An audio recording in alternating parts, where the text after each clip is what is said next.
Hello, everyone. Welcome to the Fan Cams. Oh, gosh, that was so painful because we were so close, and I feel like we really should have won that game. I feel like it was there to be won, and for many reasons we didn't, but I felt like we should have. Um, Lots of moments, lots of little moments that mattered, and you could argue that some of their experience in the end got on top in terms of structure and system. And there are a couple of players, Newey, May, and others who were just not quite set up in the right position at times. But it was a gallant effort and a much better effort defensively from defensive application point of view. It was definitely much better. There was a real competitive edge and fire, even in the way they were tackling. Like, you know how we talk about sometimes they're tackling, but I don't think they're actually counting those as tackles. Even just some of the intent to not miss tackles. Durham and Caddy are probably the two who can get a bit gangly arms when players are running through a stoppage, and they can get a bit loose to drop some tackles, but there was just an intent to not miss any tackles today. And so that was really pleasing. But the elephant in the room, Dyson Sharp, God, what a game he was playing in the first half. And I thought as soon as he went off in the third, I thought that they absolutely got up in the middle. I felt like our ascendancy in the middle and around stoppage completely went off a cliff. Granted, they probably stepped up, and Oliver and Daniels and Green all had some big moments. But, oh, man, as soon as Sharp went out of there, and we had a few passengers in the midfield as well who were just not at their best in terms of execution. I mean, it's hard to say because the work ethic was there, but just the execution that you'd expect, just so much better from senior players. So that was really disappointing. I mean, we had 13 goals from 61 inside 50s. Yes, 61 inside 50s. And that's just not a good enough return for that amount of ball inside 50. So they got 7 goals from their small forwards. So as soon as the ball hit the deck in our forward 50, we get absolutely nothing from our ground ball in the forward 50.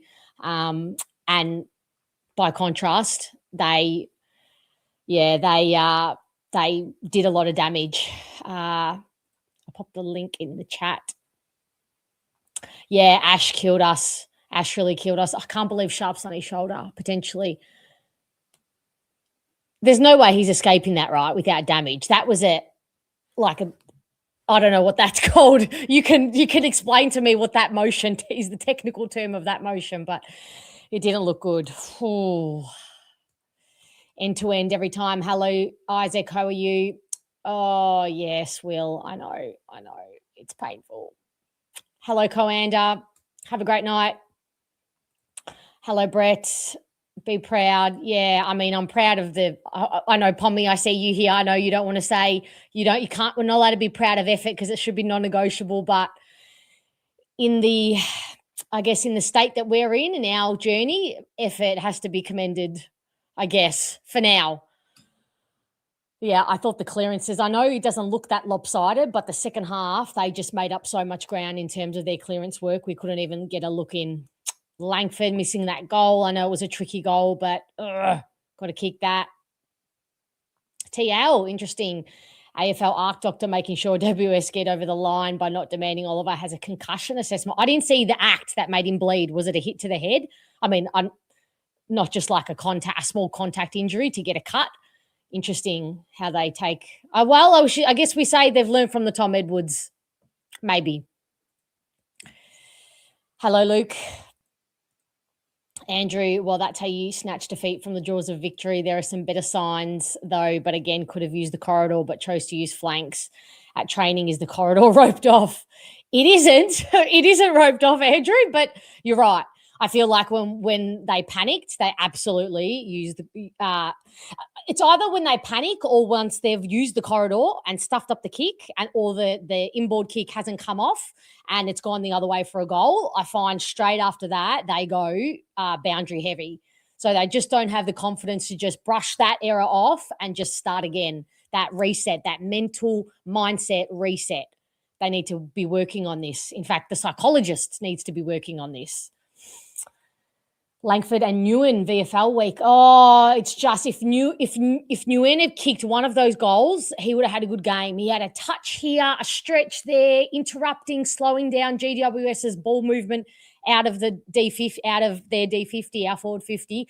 But he needed to, that smother was incredible, of course, was it Connor Iden who did that, but had to kick at least the set shot. Langy. Unlucky Bombers, yes. When Sharp went off, GWS started getting on top of the middle. Yep, exactly. Feel exactly the same. No, kick the goals that are given to you to take your chances. Don't rely on umps or rules. Kick straight. Yep. I think that's definitely moral of the story for sure. We need some small forwards. And if Adrian Dodoro had listened to me, I've been crying on my hands and knees, begging for small forwards since, I reckon, 2015, maybe earlier, 2013 maybe, every year saying we need small forwards. Every single year, well before everyone kept saying, yeah, but the Davey twins are coming. I'm saying I don't think so. I think we need more. We need more. And Essendon only fielded one small forward this week who is 2 games into his career as a small forward. Every other team has 2 or more, and some have 4. So we absolutely have to get some small forwards. Mid-season draft, end of year, however, wherever, make it happen. Oh, just hoping it partially popped out and back in. It didn't look out. No, it didn't look out, but it's just that motion, like that jarring motion. You would call it a yank. Okay, a yank. Look, there's a lot of good stuff to take from the game. Blackiston had a great game, on fire with his intercept, covering a lot of ground, kept Cadman, would have kept him goalless, but that one. 2-meter Peter, 9-10 score involvements, 3 goals, could have got that last one, but he had a huge work rate. And in some ways, does anybody, Brian was okay, but in some ways, I don't know. I think I felt better with him in the ruck. I think he had a few good moments, Brian. He really did, and a couple of nice little shepherds. But I don't know. James, how are you? Some good takes, but we can't be happy with that. That was fucking winnable. That's exactly how I feel, to be honest. And they didn't look happy with it. They looked really devastated, and that's how they should be. Jara, I've simply accepted that we can't play out games at the moment, baby Bombers. We were up by 26, yeah. 26. It was all out of the middle. It was all the midfielders. When Merrett went into that midfield for more disposals and it was Merrett, Parish, Durham, we got donuts, absolute donuts from a defensive point of view. Even if you watch Sharp's midfield craft, his defensive craft, his spatial awareness, he's even just putting his body in the way. It's not even a touch. It's something that gets you no stats, no kudos, but it's craft, and the others are just not interested in it. I'm sorry. They're just not. Hello, Troy. Hope you're well. Hello, Maury. Come on, guys. We lost. We can't be too satisfied. I don't think anybody's too satisfied. I'm not satisfied. Hi, Daniel. Hey, Fiona. It was nice to be on the edge of my seat barracking. Hope news is good for Sharp. Roby GPS rundown. Not bad for no preseason. Can't believe how good Roberts is. This is very true. We were in the game. I mean, granted, I don't think GWS are too much chop, but up there, yeah, Redmond certainly had a hard time on Stringer, didn't he? Shout out Jackson Pryor before we start talking to some people. Shout out to Jackson Pryor, because that is what I want to see. I don't care that it was just a little nudge. I said, if anyone follows me on X, I said last week there was I think I said it on the fan cams when no one went to defend Sharp after he got a late hit. And there was a bit of backlash on X, people saying, oh, you can't expect them to do it after every hit. Well, there's not that many late hits after the ball. There's maybe 1 or 2 a game, if that. And I don't care. That's the moment. That's how you know when they're connected, where they're all there for each other, when their heads are in the game. That's how you know. There was 5 of them around the ball. Not one of them went over with any kind of. And I wasn't talking about putting Kai Lohman in a headlock. I was just talking about a bit of body to stick up for Sharp in that moment. And today, when Archie Roberts made that big blue on the line, Stringer was right in his face, and Jackson Pryor was up in his gob straight away, and he was there for a good minute. And that was arguably less intense than what happened to Sharp and the late hit that was on Sharp. So don't settle for the players not going in for each other, because sometimes that is the reference point of how in it these guys are and how in it for each other they are, and not playing for themselves in that self-preservation mind frame. When they are so conscious about what's happening to each other off the ball, around the ball, that's how you know how in it they are for each other. It's little signs. It's these little moments. All right, let's have a chat to Greg. Hey, Greg. Doing fine, aren't it? Oh, yeah. I'm a little hurt from that because we were so close. Yep. Yeah, it's disappointing that we didn't win the game, but I'm not disappointed. I actually was very impressed with our overall performance today. The area, I think, during the week, you were doing the team selection, and I pointed out, didn't get response, but in the chat, I pointed out that our big problem is our midfield. Against GWS, we're too light, and we proved to be too light. I've got to say that Darcy Parish, I mean, his stats look good today, but I'm sorry, but he's not strong enough in the midfield. He's just not strong enough. And you know, you can look at your stat line and go, oh, yeah, well, that's all right. But not many pressure efforts, and too many times he took short steps running towards a contested ball, and that always concerns me. So that's a valid criticism. When Dyson Sharp went out of the midfield, because he was really providing us the backbone in the midfield. Once he went out of the midfield, we really got exposed. Solomon Moby went in and he gave us a little bit of strength around the contest, but seriously, I think we've got to look at that midfield and get some bigger bodies in there. I wouldn't have been disappointed with Setterfield coming in, quite frankly, or Sardis.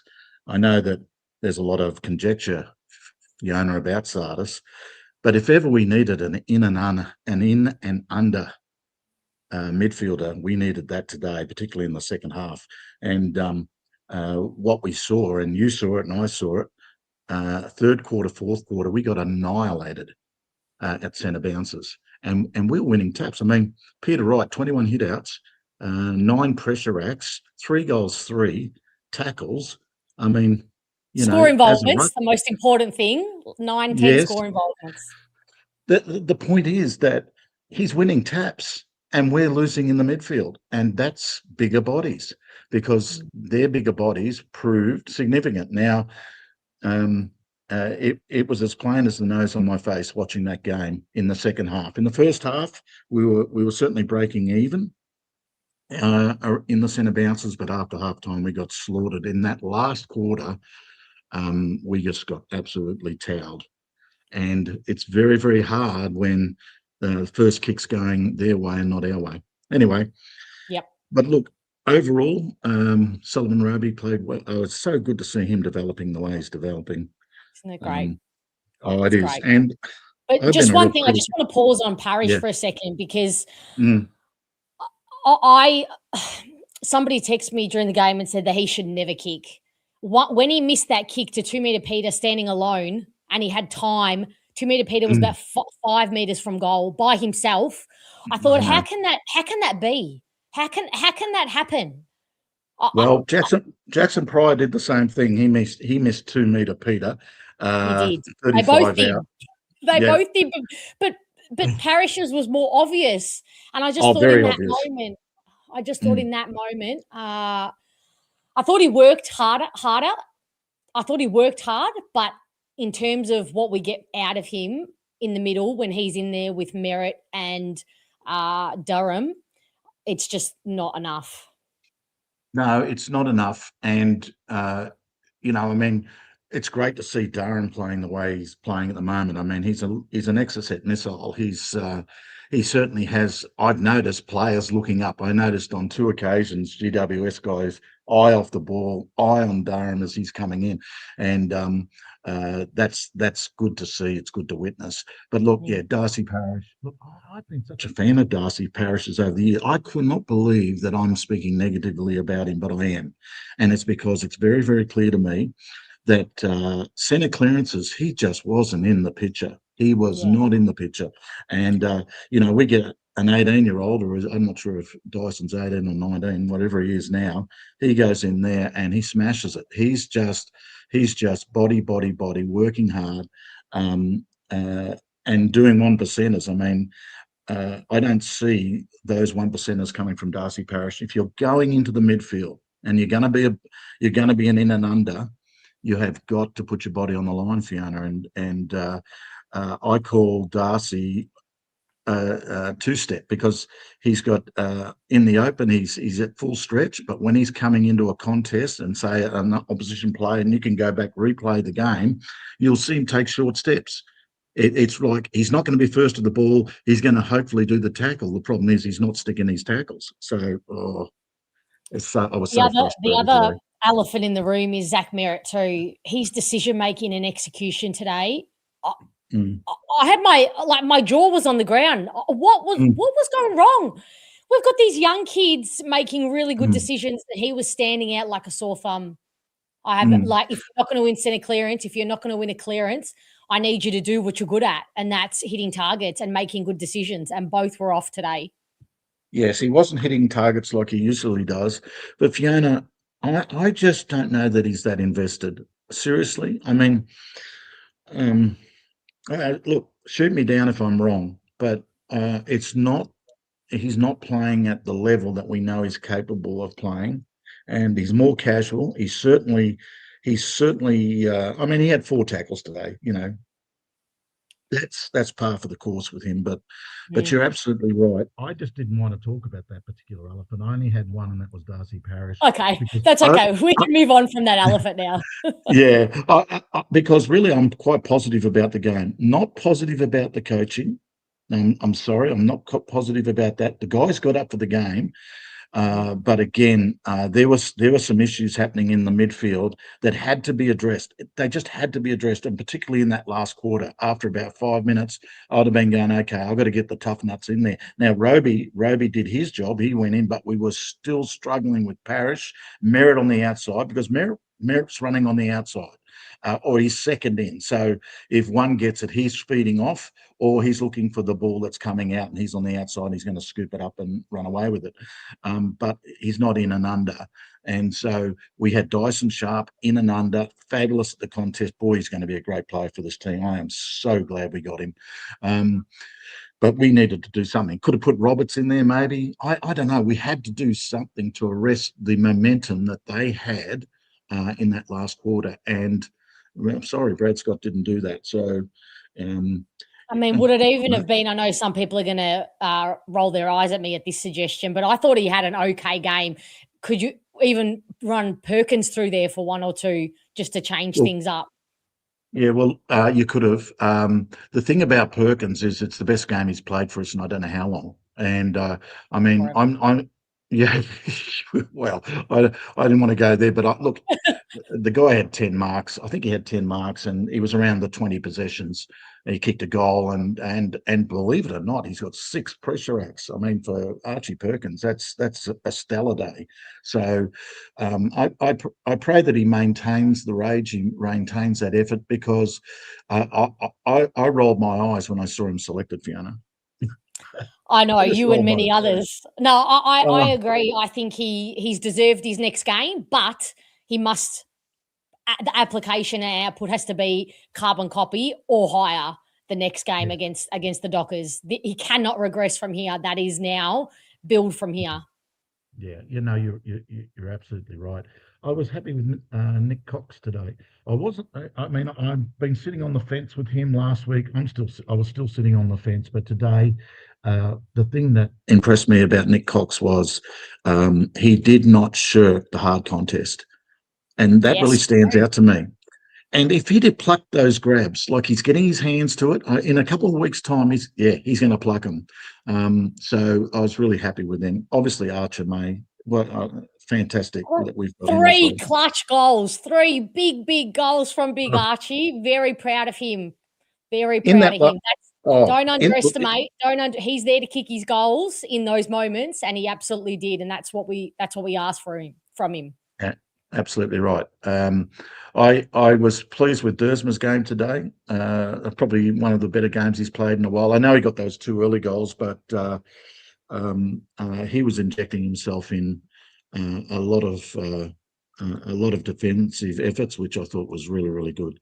So I was happy with this game as well. But look, overall, I think the team certainly was streets ahead of last week. And yes, we could have won that game. I mean, you were right. I mean, first Pryor misses 2-meter Peter, and we're in front at that time. Then Newen unfortunately has a goal smothered by their defender, which is Iden. That's right. Then Newen has a set shot for goal. Now, if he kicks that goal, the ball isn't all of a sudden coming out of defence, rebounding down the other end, and they're kicking a goal. It's going back to the centre, and we're 9 points up. So that was the pivotal moment in the game. And I don't want to be hard on Ewan. I mean, I thought Ewan did okay. He may have his protractors, but I wouldn't be saying that he didn't deserve his spot. He certainly played and was worthy of his spot in the team. You made an interesting point about our smalls. You're spot on. That showed today. I mean, if we had an Isaac Kako in there today, that could have made the difference. Huge. And he is a difference. Specifically Isaac Kako is a difference of 2 or 3 goals easily by himself. But any other small forward or small presence, ground presence, and you know what? It makes little Hassel Eshka, who is in the VFL, it makes it almost so important for him to actually, I won't say be good because that's simplifying it, but we really need him to come on because he's a bona fide small forward. He's not a half forward who can play small forward and sit in the goal square and crumb and sweep through. He's a bona fide small forward in that mold. So we really need him to just have a great rest of year. And I'm okay if they need to keep him in the VFL to get consistency, confidence, get his body shape right. I'm okay with that, but I just need them to really, I need him to come on desperately. Yeah. So I can't be negative about this game. Disappointed that we lost. Could we have won it? Yes, we could have. Certainly could have. But we're a very young side. What I'm seeing is the main guys now that are standing up out of our mature people are people like Peter Wright, and they're setting standards. I was really happy with Blackiston today. I know he gave away a couple of free kicks, but hey, that's the way he plays. But he actually had a very good game. I loved his kicking over the lines. He did that on a number of occasions, which resulted in some solid performance. Where we have a real problem is that we're playing the press, okay? So we're locking the ball in the forward line. We're playing the press, but we don't run a sweeper, and that concerns me. So we successfully get the ball in the forward line, Fiona. We hold the ball in there for quite some time, and then they break the lines, and the ball goes over the top, and they run away and kick goals. They did it 8 times today, and that's got to tell you something. That's a problem with tactics, and so what would you do? What would you do? Is it should we be set up better, or is that purely personnel? No, I don't think it's personnel. They're playing the way they've trained to play. It's very obvious to me they're doing that. Look, sometimes we rebounded those. I mean, on numerous occasions, like McGrath, for example. And I noticed in the chat some people giving McGrath a hard time. Man, oh man, what are you doing? You're Essendon fans and you're giving McGrath a hard time. He played very well today. Well, how many did Green kick? He was on Green for largely. Yeah, but he was yes, he was on Green. But he was doing a lot of cleanup duty, And look, last quarter, but probably 50-50 game for me. Yeah. I'm not going to. I'm certainly not. It's like if it's not Ben McKay, we ought to be ashamed of ourselves about what's happened with Ben McKay as an absolute disgrace. Mind Yep. you, I must say that our back line today held up quite well.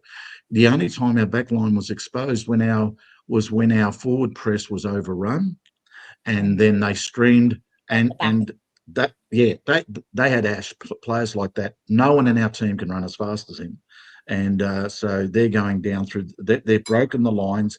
Our midfield are turning around and trying to get back, but the ball's already gone, and we just get opened up.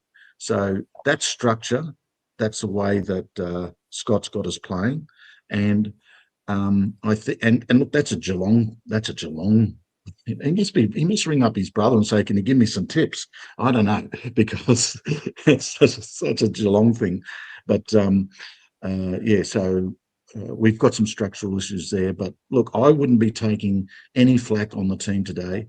I know I've given Parrish a hit, and he had good stats today, but I watched the game and you've got to have an impact. He kicked a goal, great, well done, but he's not able to play at the level that we need in the midfield so that we've got people who are getting their hands on the ball.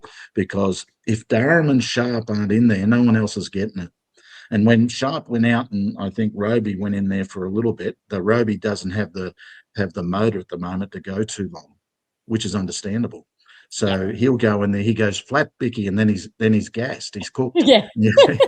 Have a blow, and that's not I his love fault. I love this about him. But how good was the chase on Daniels? Was it Daniels? He got him by the collar. He got him by the collar, and man, if that kick it hit the target, it hit a GWS player. But if that had hit an Essendon jumper, I would have stood up in my lounge room and given him a standing ovation because in the last quarter to not give up on that chase, I mean, chef's kiss. And that was, and of course that was the mark that led to the next goal, because they turned around and they just kicked, he passed it to the guy and they kicked the goal. So he almost broke that down, but he was cooked. He was so cooked after that chase, but kudos to him. But hey, Fiona, the team is, I won't keep blabbing on, but the team is definitely improving. Our young stars, I listened to Nathan Buckley during the week, and they were talking about the different young squads that are getting around, and Nathan Buckley, and I know he's a mate of James Hird, and they're best buddies, and he might be doing it because he loves James Hird, and James Hird loves him. They're great mates. But he said Essendon's got the best young crop, and that came from Buckley. And if there's somebody who I listen to, it's him. And Bucks gave the Essendon crop a real thumbs up. Well, today, what we're seeing is not all of our senior players carrying the load, only some of them, like, what do you call him, Big Ginger? Yeah, Big Ginger. Big Ginger, he's probably, can we agree, Chat and Greg, is he probably the best performing senior player right now? He's definitely the best performing senior player. There is no, it's not even a close run at the moment. I'm so proud. I'm so proud. Because we're seeing it every week. He's had one off game, and even that off game, they were calling it an off game. It really wasn't an off game. It just wasn't. He didn't quite perform to the level he had been. But and I think that was against Collingwood. Might have been Collingwood. Yeah, I think Darcy Cameron and Steen just had out of body games. They're very, very good ruckman. Don't get me wrong, but look, he had his colours lowered in that game. But it's the bounce back. It's that's not going to define me game, and I'm going to step back. I'm going to step up. Despite, even if the players around me don't want to come with me of last week, and then carrying on again this week. That's what I'm most impressed about with him. That's right. And we're seeing the standards from our younger players. So we've got Archie Roberts, Archie Day Wicks today again, tackling, pressure acts, fantastic. He might have only had 9 or 10 kicks, I'm not sure, but he had real impact. He got robbed of a mark at the end of the game there too. I noted that would have got paid 90% of the time. But anyway, I'm an Essendon supporter, so I'm allowed to. No, that was definitely a mark. Definitely a mark. It's very sad. But our young players, the way that they're stepping up, I mean, we're talking about 18, 19, 20, 21-year-olds who are playing at a great level. And today they showed it. So disappointed we lost, but very, very enthused about what I witnessed today, because I think they showed a clip sometime through it that the last time we won at that ground was 2018. And we went within a hair's breadth of winning that today with a very, very young team. And Youngest in the round this round. Is that right? Well, there you Mm-hmm. go. No, don't. No, for those that are going to come on and talk, please. Outside of Parish, I know I'm actually sorry, Darcy Parish. I used to think you were amazing, but you're just not up to it in the midfield now. All good. Be proud about what the team did today. My wife's in the background going, oh. Oh, she Don't loves be Darcy Parish. sighing, Mrs. Gregg. Don't be sighing. Don't be sighing, Mrs. Gregg. She likes Darcy Parish, but she likes everybody. My wife's one of those people that loves everybody. And, wow. Yeah. She has good taste in men too. Thank you so much, Greg, for joining us. Always very insightful. Appreciate your insights. No worries. Thanks, Fiona. See ya. Bye. Bye. Thank you, Jez. I appreciate the super chat. I think, Chris, were you saying that it wasn't working? Where are you? I just kind of booted. Maybe reload. Can you reload and try again? Because I think it's not a bug. Because Jez just did a super chat and it worked. So maybe just reboot if you can. Oh,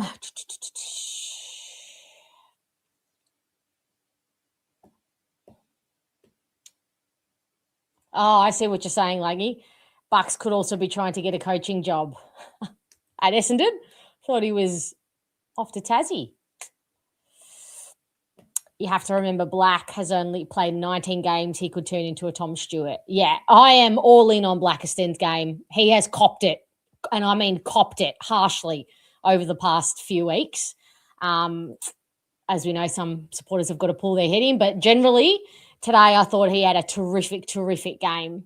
Terrific. Hello, Marie. Big Ginge appears to be for a second there I thought, is that Korean or Chinese? But then I realized you meant Big Ginge appears to be the only performing senior player. Guys, I'm so proud of him. I'm so proud of him. This is like good by good team standards too, not just by our standards. Hello, Jez. Fiona, how you going?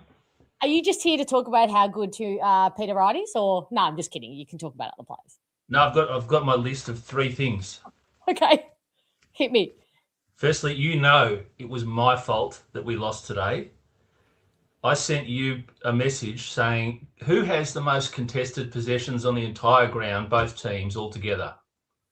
And it was Dyson Sharp.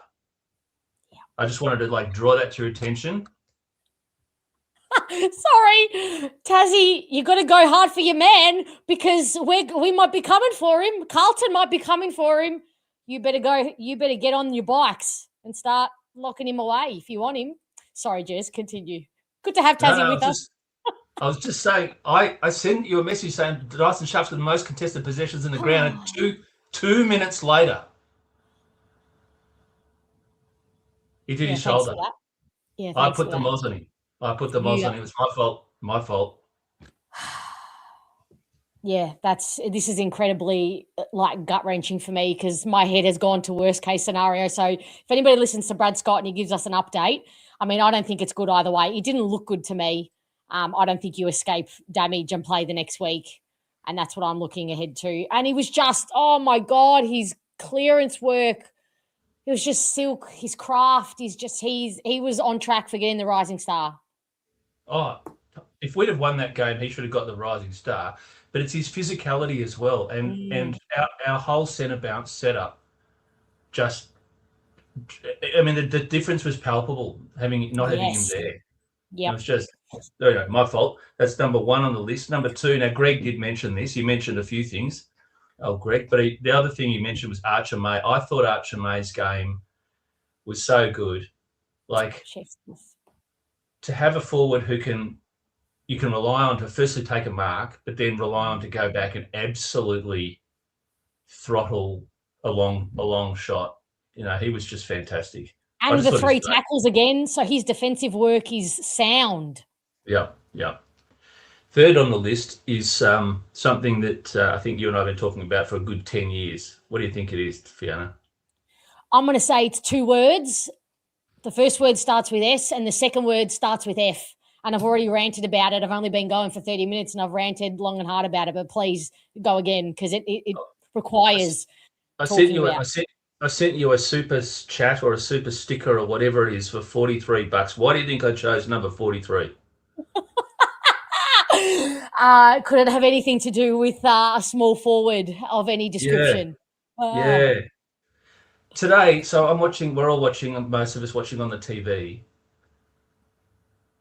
Like, they're getting quite close. That you don't get that long view. You're getting quite close. The camera's in close. So the ball would come into our forward line. There'd be a pack. The ball would land. And there'd be like this close-up of this ball just sort of bouncing and bouncing and bouncing. And you're going, where the fuck is a small Essendon forward? Where are they? They don't exist. They just do not exist. There is one that we're trying to make into a small forward. I'm getting close to the screen like, no, because I want a small forward. I know. They don't exist, Jez, at Essendon. Well, a crummer, yeah. That's it. I've done my 3. I sense that the Perkins coming into that forward line was a switcheroo from Jay Gresham. Would he be doing that ground level work for us? So is it as bad as that kind of as we're making it out to be in just the Perkins versus Gresh argument? I probably think no, but if it's a genuine small forward, then maybe. Kako's a huge difference, but it's not just one player. You look at like the Hawks the other night, and they've got multiple small forwards, and I think all the good teams have multiple small forwards. And anyway, that's it. I'm done. Thank you. Have a good night. That's all you want to talk about? Okay. What's your view on Darcy Parish? I know you said. You know what I think. I'm a Darcy fan. I think he has his strengths. I just, for years, have said he should never kick. He should never kick. He should always hand pass. I mean, there are players. Remember Daniel Cross, who used to play for the Doggies in Melbourne? I used to have him in my dream team. And he used to get like 50 possessions every week, but 48 of them were hand passes. And he was great at hand passing. There's nothing wrong with that. There's nothing wrong with being a distributor. But his kicking is just woeful. Yep. I also think he worked hard today. I don't want to take that away from him, but Pommy's going to tell me off because he always tells me that should be the standard and not to applaud that. But I thought he really tried, except at centre bounce when his opponent was just having his way with him. So I think Sardis, everyone's going to get their wish because I guess Sardis is going to come back for Sharp, or are they just going to bring Caldwell straight in for Sharp? Sharp may make a miraculous recovery, but if he doesn't, and we know they've been cautious about injuries the week after so far this year, if he doesn't come up, are you bringing Sardis in, Caldwell, or both? I don't think it matters. We're playing the Dockers. They're going to absolutely destroy us. Oh, I just remembered how good they are in the midfield. You've got Sarong, you've got Brayshaw, you've got Hayden Young. Murphy Reid. Oh, yeah. At the MCG as well. Oh, yeah. TL Setterfield's another one who has. And the thing about Setterfield that you're not going to get from Darcy Parish at stoppage and at clearance, at centre clearance, is you're going to get defensive efforts and you're going to get at least a real fight for his opposition to get the clearance. And I just don't feel like that was there today with 2 out of the 3 centre clearance players. So, yeah, we're going to have to wait and see. It was a massive improvement on last week. Yeah. And we're never going to be this young. At this young, we're never going to be a linear improvement. We're never going to be consistent, not in the short term. So it was an improvement on last week, massive improvement on last week. That's just put it in the bank and move on. Yeah, they had an average age game experience of 113.2 and ours was 76.5.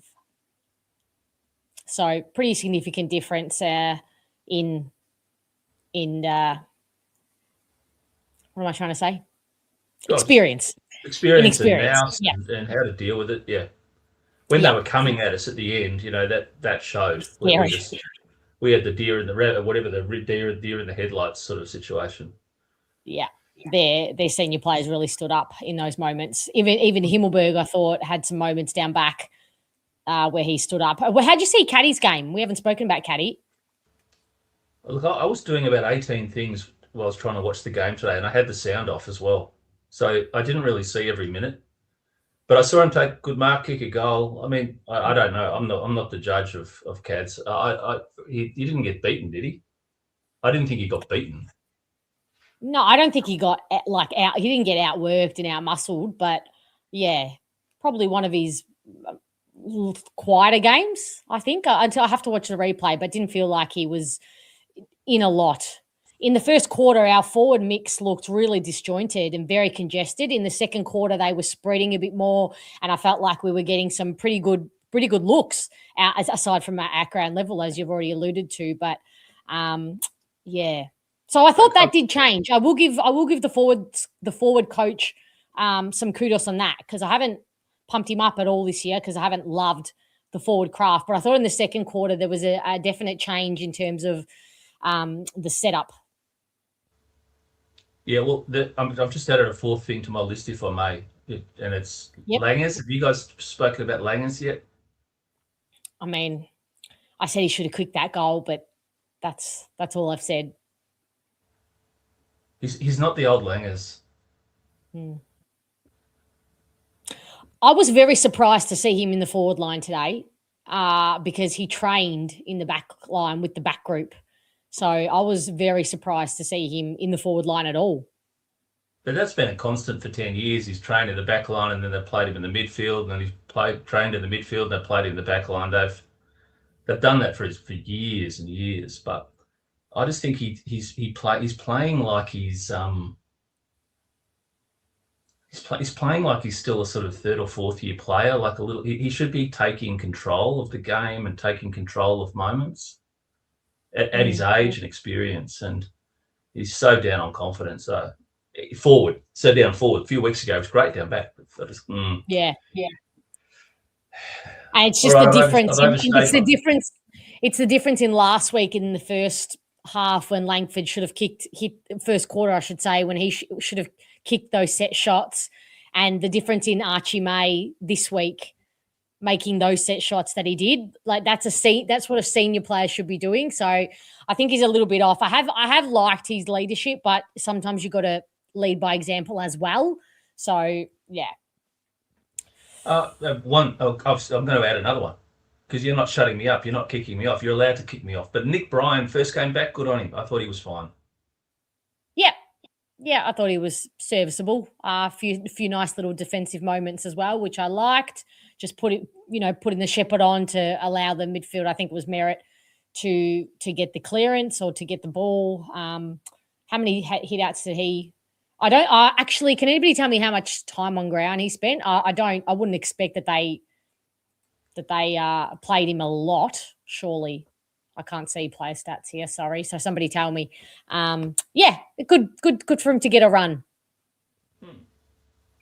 All right. 57%. Thank you, TL. 50. Yeah. So he played just almost less than half of the game. Yeah. Very low. Yeah. But I think that went to plan. Maybe interesting that they still went with the plan, even though Sharp. I wonder if that messed with the rotations. Were they adamant to keep Bryza to that low number of time on ground, even when we were down one rotation with Sharp? I wonder. And did that impact Roby's rotations and Merrett's and Durham's? And interesting. Yeah. All right, Jesse. Thanks for joining us. Have a good night. Appreciate you. Good night. Yeah. See ya. Bye. Don't ask for maths on a Saturday. Apologies, Chris. I apologise. 20 hit outs for Bryza. Okay. Pretty good. Hello, James. We are negative because we have had this shit ever since Knights took over as coach. What, where we get out to a little lead? MBD, Langford was on Laverty, who would have been able to read his mind. Took some contested marks, didn't he? The camera work, Fox is useless and all their commentators are flogs. Look, I will say, now, I understand that GWS have 3 or 4 fans, maybe 10 at most. However, why was the fan noise, the crowd noise turned up 3 levels? It was so loud. If anybody watches the replay, just take note of how loud the crowd noise was. Are they trying to make us think that there's more fans there? Because that's what I felt. My eyes could see, my brain tells me that I know they have very few fans and that the numbers are beefed up, but yet my ears sounded like it was a full house at the MCG. Don't be playing those mind games with us. How dumb do you think we are? It was at least 2 notches above what it usually is, definitely. Top fix, winning pointless games only ends up costing us at the national draft, get close, then go home. Yeah, I think this is, look, when the initial raw disappointment dissipates, this is where we will all land, because you don't want to hate yourself and your decisions in life and the team that you support, like we did last week and Anzac Day in Port Adelaide. But we also need to absolutely get a low draft pick this year. We just have to. We just have to. Andrew, Parish and Langford are sharing the mindset of Merrett, not 100% on the club. You would say Langford's in that mindset too? I have never thought about it like that, but Merrett certainly is. He certainly is. I know someone, I don't know who it was in the chat, said that there weren't many options, but why go for the option? How many times did he handball to a player that had 2 GWS opponents hanging off them? Don't go for that. Don't go for the little, clever inboard kick. Take the kick that's there. So it was really poor execution from him. 2 goals, 113 touches. 2 goals, 13 touches, 5 marks, 15 pressure acts as a forward, and 6 contested possession. A solid game for me. Who's that? Is that Caddy? This could be a good game. You give me the stats and I try and guess which player. Those are the stats. I'm going to cheat here and I'm going to just go and look. You're probably all yelling at me and saying who it is. Oh, Nate, I think this could be Nate Caddy. Yeah? Sounds like Nate Caddy. 5 marks. Okay, Nate Caddy. Yeah, pretty good. That's pretty good. Okay. Yeah, I agree. They haven't found their straps yet. But Langford his games down back have been good. I've really liked his games down back. We've spoken about Stringer, haven't we? Yeah. That was always going to happen. I think, Redmond was on him mainly, but Pryor spent a little bit of time on him too. Chris, did you try again to see if the super chat works? Give it another go, Chris. We need to draft a genuine big key forward around 195, 199 mark, and a small crumbing forward who has forward craft and knows how to read the play and apply pressure. Yeah, I agree with the small forward, definitely. Yeah, I think so too, TL. I think they would have been determined to keep Riser at that 57%. Yeah. Oh, what a surprise that you think this, Ange. Coulter's straight back in once Sharp is back. Coulters and Sharp will be a force team. Yeah. I do want to see, but we keep taking out a midfielder for a midfielder. So I wonder what they're going to do this week if they are going to bring in Sardis and Corwell. How good is Unicorn Jackson? Good luck to your rucks next week. Oh, J-Dub, I know. Elite. He's elite. But I want to say we have 2 meter Peter, but he's going to be in trouble. Let's be honest. He's going to be in trouble. He's a gun. Very few rucks are going to win after that. David, not a Fox fan. Yeah. I mean, some of the commentators, I don't want to be mean, but how did we collapse after that? How are you, Langy? Langford needs to be the sweeper. Ooh, is he agile enough to do that? Oh. Could have been worse. You could have been down by 49 points at halftime. Yeah. just enough to keep you, all good, Peter. Worked it out in the end. All good, all good.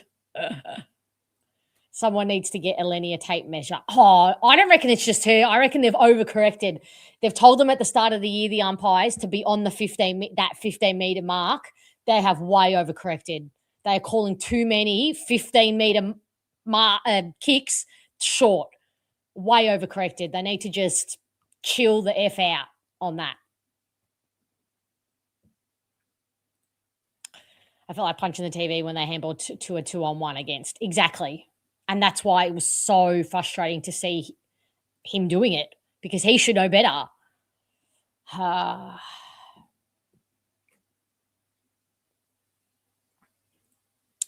Saw McGrath on stringer at times. Yeah, I did too, but I think he was covering on a fast break when his man pushed forward. Yeah, Toby Green got at the back multiple times, didn't he? Just a smart player. So did Gothard, I think.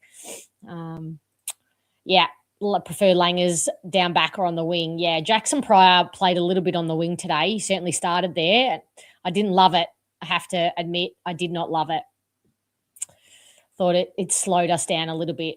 And it's not anything he's doing wrong. I just don't think he has the pace to play there comparatively to Xavier Dersma, who absolutely, his work rate today was, if you watch the replay, just keep an eye out for his work rate, was at an elite level. I also agree that Mackay is no good, way overpaid, but we are stuck with him. To be fair, Brian looked really good. Hello, Eddie. Archie Roberts, where did that come from? Yeah, and again, just shows the integrity and heart of the guy. After he did that big goal, he goes on to take an incredibly good intercept marked, just locked in up here in his mind palace. That is what mental dexterity is about. How do we see Jacob Farrow's game? I thought he did a few nice things, but also one of Toby Green's goal, actually, he was on him at the stoppage, and he got the goal because he just lost him out the back.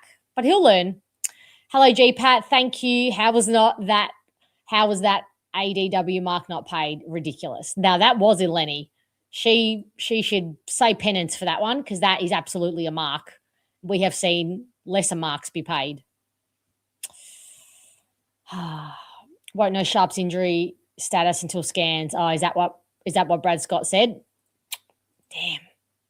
I mean, that's the obvious.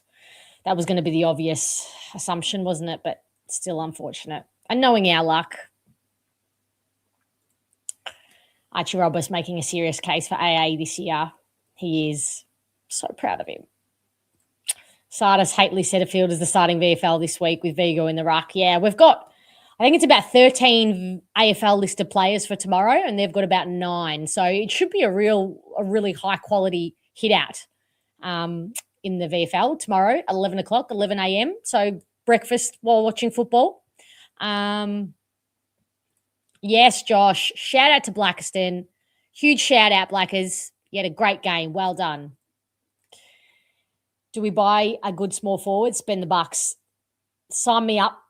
I'm sick of going years and years, and then everybody questioning taking Nick Watson, a small forward, at pick 4, 5. What was it? What they take him with? I think it was 4. And everyone saying that was dumb, that you don't take small forwards with high picks. Well, I'm sick to death of this shit. Get me multiple good small quality forwards, and I want a minimum of 2 in the AFL and 2 in the VFL at all times. That is what I want at all times. Hello, Webby. Hello, how are you doing? Pretty well. How are you over there in the UK? Oh, fine, thanks. Sunny outside, but luckily it's not too hot, so I'm doing it very well, thank you. Okay, well, it's anyway. sunny in the UK and raining here in Australia, so in Melbourne anyway. Well, we've had a bit of a mixture, so it's meant to be rain about Sunday or Monday. Okay. So I do look at the weather quite a lot. But, oh my God! Again, how did we not win that? Oh dear. I mean, I thought Peter Wright had a decent game first half, but wasn't too good in the fourth quarter. He wasn't horrendous, but he could have done better just to win the match. I mean, they all could really. I mean, the senior players that they're not really up to it. Don't you notice there's more energy in the younger players? You're right. You're right. It was the younger boys that brought it in the clutch moments too, which is very strange. But again, well, let's hold our hope on that because they're going to be the nucleus of this next team. Let's be honest. It's going to be May and Roberts and Caddy and, Jaden Nguyen and Johnson, who was quite quiet today. But they're the ones who are going to be the next group who takes this forward. Roby, of course. Caddy, man in the match. Without a doubt. You like the game? Yes. I saw him first half, took some decent marks. And he seemed to be very, very accurate with his kicking. Yep. Which is good to see. But I can't believe how we just threw it away. I mean, I've said this plenty of times, and I've said this on my first fan cam, if you can remember all the way back to last year. Oh, yeah, Scott, he needs to go. I think you did actually say that on your first fan cams ever, Webby. Well, and I still stand by that. I mean, it's not like he's lost the group. I mean, his coaching's not quite there, is it? I mean, I've seen these new manager bounces from clubs and all sports, and this Essendon side, they've got some sort of spark that is waiting to be lit by another manager, by another coach. I mean, getting John Longmire or Ken Hinkley, and they'll be away. If that happens, they will win 5 in a row at least. You want to go for the tried potential coach? You prefer to go for the tried coach, other than the new, inexperienced, refreshed, younger mindset coach? Anyone, even if it's a reserves coach. I don't care if it remanages them. I don't know, VFL, is it KC Dragons or whatever? Go for one of them coaches, put them in, because we've got a lot of young players in that squad, which is who are ready to unleash their potential. And when that happens, oh my God, that turnaround is going to be massive. Yeah. But I think I'm being a little bit too over enthusiastic. Yeah, I've said before what's happened when I've been too overly enthusiastic before big matches or whenever, and they go to lose by 70 points. It's a bit like the Hawthorn match, bit like when I was on the fan cam before the Hawthorn match. In fact, in February, I said we're going to win that when he lost. Then I was on after Gold Coast. I said we'd beat Collingwood, and then they lost. Now I don't know what to say. Holding you accountable. Well, partly. You got to jump on after a win. I don't know when that is coming. I so thought we were going to win that. Like, yes, I'm going to be on Bomber Banter after a win, but they just can't hold a lead for the last 10 minutes. I mean, please, what's happened to the energy after that Melbourne match? It's the only time Essendon are good is when we're playing Melbourne in Adelaide. Feels like it. Maybe we just petition to play all our games in Adelaide. Do we play Adelaide over there this year or over here? Playing all, yes, and playing all red as well. The red kit. You like the red kit? Absolutely. I mean, okay. I said it. There's something about it which brings in 10. They look like warriors in that. Do they? I'm not saying playing that every week, but use it as an away kit. I think they look like they're ready for bed, but that's just my opinion. I thought back in the 70s, Essendon had red shorts, but then again, they didn't even went in the finals, did they? In the 70s? So it's not all... Oh, well, I've been looking at some history. Oh, love this for you. I've been looking at all the web pages and whatever. Essendon had red shorts. I saw these old YouTube videos. I played in red shorts, and they're not too dissimilar from this current squad, but this current squad seems to be worse than that in the 70s. But we've got a long way. We've got a long way to go. We do. I mean, get Scott out, get another coach in, and anyway, your knowledge on some of these VFL coaches must be better than that of mine, because you know me, I don't really follow the VFL and whatever. Yeah, it's more the assistant coaches. Well, are there any good VFL coaches running around out there? Not sure, but there are some really decent assistant coaches, but they're untried. So they would be coming in with a fresh, clean slate. Anyway, who we got on the VFL side? Because I tell you what, we've got some decent players in there. We do. We play the Giants tomorrow. Right. Hopefully win that. Possibly. Possibly. Another point. I've been meaning to say that as well. Don't think you should have got rid of Luau. Luau? Luau. He's a bloody good player, wasn't he? Like, I remember seeing him in that Carlton match and last year, week 13. He was gorgeous in that. I'm surprised they didn't keep on for another year, but no, near me. He probably wouldn't fare too much better. So you're sort of damned if you do and you're damned if you don't. I've got a bit like a lot of them. But you never know. If you didn't drop some of them players, you don't know how good they're going to be this year. Yeah, I think he was probably one they didn't persist with because of the list crunches. Not to say that he would have made it, but they may have given him another year developing if they had an extra list spot. But yeah, I don't know that we saw enough good signs to warrant keeping him on. So, and it's not like he's been picked up by another club as well. So it was all right. He was one of my favourite players. I mean, where had he been cut, I was gutted.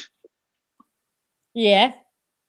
Well, unfortunately, we can't all keep him on the list. We're in our glow-up era, Webby. I just hope we have to win another match soon. Like, please win a game. I'm not expecting you to win a fight, but just please, just win a few more matches. I'm not asking you to lead for 3 quarters. Just please, just close out the match. They're good enough to do that. Yeah, maybe a couple of weeks' time we might have a sneaky chance. We'll see how we go. I mean, thanks. Hopefully next time I cut comment on it, it'll be a win for real. Anyway, have a good day. Good luck with the rest of the fan cams, and yes, see you later. Thank you, Webby. See you later. Cheers. Bye. Yes, I should have told him that, Chris. Tickets go on sale for the Tigers game this week. Who we got? We got the Tigers, West Coast. Is it Tigers, West Coast, and Carlton in that stretch, isn't it? A tush. It's on. Who are you talking about? Who can't we have? Your VFL coach. Who's your VFL coach? Trying to see. Who is your VFL coach?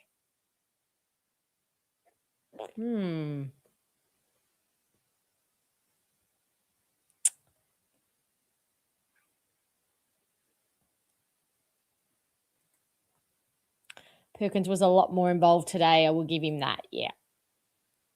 It was good to see him, clean up his mess a little bit as well after he missed that mark, went really hard in the contest. Questionable if that was a handball or not, but we'll say it was. That can make up for the Archer Day Wicks mark that wasn't paid. Tried coaches do not work. Oh, yes, we know that you're on that. Craig, how are you? Thought he coached all right today. Players just couldn't execute. Yeah, lacked a little bit of class, which is, it really shits me that that's what's letting us down in a lot of moments, because this is what you're here to do. No, this is what you're paid to do. I thought we were better today, though. Much better hitting some targets. And if the targets weren't hit, at least we cleaned up the mess a bit better. Hello, Bernie. Given the youth of the side, that was as close to a win as it gets. True. Very true. Still need to be winning some of those games. Can't keep it's funny because Kangaroos are in that period at the moment, aren't they? They're taking it up to the good teams and they're in games, but they're not quite winning them. We know that's the next evolution of this, right? Once we get through this hard stretch, in a year's time, maybe, hopefully, one more year of this. After that, we're going to be winning the games we should, and we're going to be coming very, very close to winning the games against better opponents, but we're going to fall short, which means Kangaroos have just 1 year of this, and then next year they're probably going to be entrenched in the 8. Anybody else think that? I think that's exactly where it's headed. Hello, Ange. Lovely Ange. How are you? I'm good. How are you? Can you hear me all okay? I can hear you. Can you hear me? I can. Working Good. perfectly this time. First of all, Great. I need to apologise for the blurry screen. It's not dirty camera, so Okay. if it grinds a few people's gears, my apologies. It's my screensaver. It's completely broken right over the top of the camera. So okay. So yes, it's giving me the Doris days. Okay, fair enough. Which I probably need at this age. No, we love you and you have a wonderful face. So the more of it we see, the better. I know. No. Oh, look at the excitement for you, of course.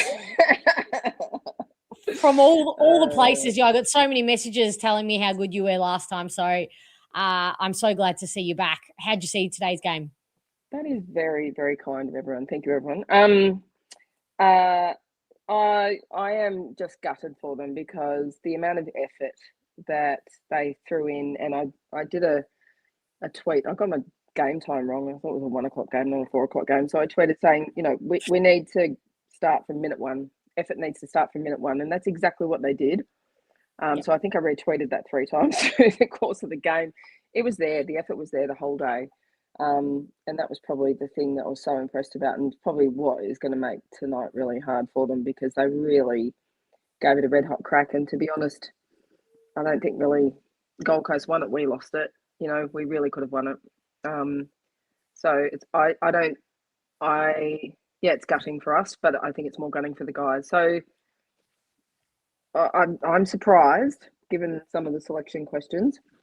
I'm really surprised and pleased at how they showed up, and there were some really, really pleasing things there from a lot of players. So yeah, look, overall, I'm really pleased. I'm just gutted for them because I think they really deserved it. Yeah, I feel that sentiment too. I actually thought that the synergy was a bit better than I expected from a 6-change game. I thought there was a nice bit of cohesion between the arcs at times, not going the other way, of course, don't get me wrong, but going our way. I thought there was some nice little bit of synergy just starting to develop between, I mentioned Dursma, but even, Archie Wicks as well, moving the ball up the ground, just with the handball receives. So I thought that was going to be really, really disrupted with the changes, but to their credit, it looked good at times. Yeah, and I feel like the coaches actually mostly, I said the other week that they'd had not their best day. I thought today they really got a lot right, and particularly in the first half, just some of the moves. All of a sudden, McGrath's down back. Next thing, he's down forward. There was just a lot of dynamic moves, I think, which I really liked, because I think it keeps the opposition guessing. But I just want to shout out somebody who you've been a big fan of, and I really felt we were missing him, and I couldn't understand why he'd been left out. But Zach Johnson, I thought he had some really important key touches, and his delivery was really strong when we needed it. And I did say that I would have liked Setterfield in this team, but certainly Dyson Sharp did that sort of heavy body work. And my gosh, it was noticeable the moment he was injured. our centre clearances just dropped off. And that's when we fought to stay in. If Colders had been in, my man, Colders had been in, maybe we would have been able to wrestle the win. But the rest of the mids just couldn't make up the difference. And even if not win the clearance ourselves, at least make it a touch harder for them too. Yes. It was just walking itself out of there. We may as well have put it into their forward 50 ourselves. It was just so easy, the lack of fight. And don't get me wrong, when Roby and Sharp were in there, they were winning some clearances, but it was hard fought clearance, and we lost that complete ability after Sharp went off, and obviously Roby went in there for a few less. So very obvious, and I hope the coaches are onto that. I don't feel confident that that's going to happen, but as in that they're going to be onto it and change it next week. I'm scared they're going to go with the same centre setup. Yeah. So would you bring Caldwell back in and start us? Oh, 100%. Of course. Don't even ask me that question. Of course, Calder's goes straight back in. Sorry. I think there might have been a delay on my side. Calder's back in, absolutely for sure. But yeah, look, it's a tough one. I think probably, the conversation around Parrish, he's a prodigious ball getter. You need that. But he's as you said, he's the handball guy. He's not the kicking guy. But because, we're not quite as robust in the centre, he's got to probably play a little bit outside of his strengths. So if we can have those guys that are really strong and put pressure in the centre, then he doesn't have to do as much of that, And this is where I think it's just small things that make an incredibly big difference. So I would definitely have Calders, hopefully Sharps, it's going to be a 3 to 4 weeker probably at least by the looks of the pain that he was in. Shoulders are painful and complex, which is really frustrating. Well, Haydos saying Brad has stated that Sharpie will have scans. No more is known. Sharp believes he will play next week. Blind optimism. Oh my God. Bless. Considering he couldn't lift his arm above his shoulder. So yeah, look, it's a tough one, and I'm not the world's deepest analyst on football, right? So I don't pretend to know an iota of what probably most people in the chat do. I try and look at it from a different perspective, but what I do know, and I felt, I don't know, I just don't understand why he doesn't get the credit, but I saw Setterfield put his body on the line last year when we were so depleted. He would just throw himself into contests, and there was one, it was possibly even the game he was injured in, where his foot was injured. He got pummeled in play after play after play. He just got up and went again and again. We just haven't had that grit. We haven't had that sort of expression of strength in the midfield, and that's what Sharp brought today, and that's what Colders brings. And I think he's probably been, definitely he hasn't had his best year so far, but we know what he's got in him, and that can be a massive factor in this game. There's something two things I want to touch on that are outside of the game specifically, but his physicality. If he's producing in the VFL, I would find a place for him. Because he's a man. He's 28, 29. He's been around the block. He's had to fight hard to be there, and he's tough. And that's probably one thing that we could be accused of is week after week we're not tough like we were tonight every week.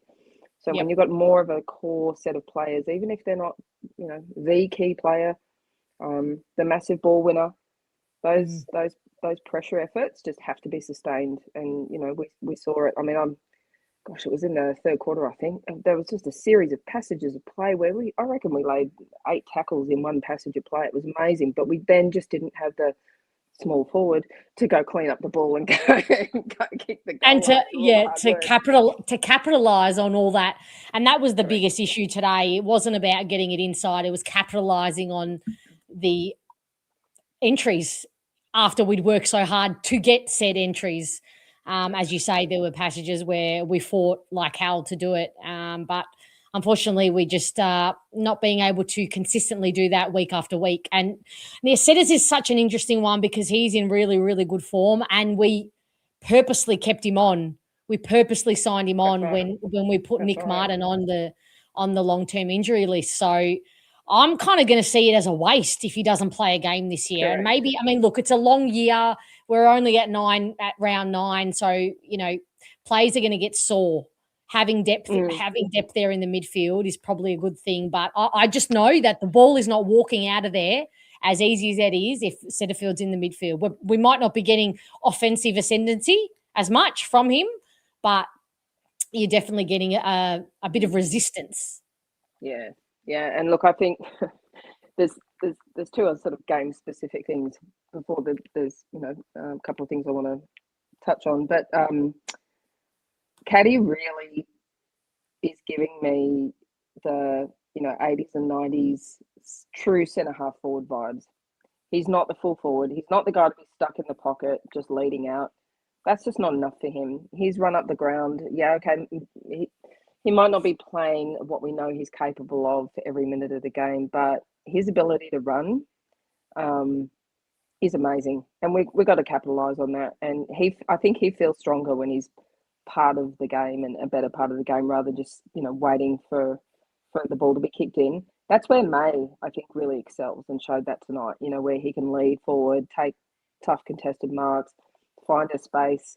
So I don't know why the true centre half forward position sort of has disappeared. I mean, if you look at the dominance of I'm not going to mention his name because I refuse to mention his name, but a very predominant player for North Melbourne. In the 90s, he was incredibly dominant. I mean, we're talking players that would kick on a regular basis 8 to 10 goals a game. That's forward. Yeah, right. Like now, it barely happens. So yeah, that sort of struck me tonight. I was disappointed with Tom Edwards being left out, but at the same time tonight, it didn't really look like we missed him. To be honest with the setup, so it was definitely more. Team. Yeah, it was definitely more a case of smalls than talls. Yes. Definitely. I think Fox said at one point like we had the second tallest team in the round this round. Did we? I'm sure. Yeah, I'm sure I heard something. Maybe the chat can verify that, but I'm sure I heard a Fox commentator. And again, I do agree with the chat that I watch Fox via KO out of complete sufferance. But the other thing, I felt every time they got the ball out the back and ran on and kicked a goal in an open goal square, I just cried and thought of Jordan Ridley. And, I like literally there was a space missing there for him. So the moment he comes back, together with, a bit of aggro around the centre bounce and that muscle and that not even winning exactly as you said, not even winning the centre clearance, but putting pressure on it if they get it and making it harder for them, because then you can force a turnover. We could look slow, allow our guys to set up. If it's going to go down there, they're set up a bit better. It's not just flung. That's when the defensive unit gets put under so much pressure, when it flies out of the centre bounce. And we have been scored through on centre bounce clearances so heavily this year. It would not surprise me if we are coming dead last or first, whichever way you want to look at the stat for that that stat. Perfect segue. That's exactly what I want to talk about. So going before you do, I'm telling you, you're selling yourself short, as Atush have said. A great chat from somebody that apparently doesn't understand the game as well as others. I am loving this, and Matt and Adam as well, and selling yourself short. A fantastic grip of the game. I couldn't agree more. That's very kind. So what I have been really sort of trying to digest since I was on last time, and just looking at where we're at, a bit of our deficiencies and so forth, but also how the game is being played and how the rules are determining how the game's being played. And Christina's down here, she was on the ferry. She said she was watching, she was getting across from Queenscliff to Sereno. She's working over there at the moment. she said she nearly screamed in the ferry when Perkins kicked that goal. I think we all did because we were such it was a pretty good goal. But we were talking last night because we watched the Freo game, and what is so distinct for me, and it's Hawthorn, it's Freo, it's the top teams, with the exception probably of a handful that have got very particular game styles. The way that the AFL has manufactured the rules now, for particularly you can see it in this season, if you don't win the centre clearance, you are gone. If you can't stop the transition, you are gone. So, the fact that we are weaker, in the midfield than we'd like to be, but I think we're building the stocks and it's coming. We can course correct that. That makes a massive difference. So I don't. I think we tend to like to put a lot of pressure on the young players. But there is a systematic change, in my view, going on in how AFL is played, to the point where that first half, in particular, of the Freo game against Hawthorn on Friday night, the commentators were falling over themselves to say what an amazing game of football it was, and I was out of the room for a few minutes, and all I heard was centre bounce, clearance, goal, cheer, ad break. Centre bounce, clearance, goal, ad, cheer, ad break.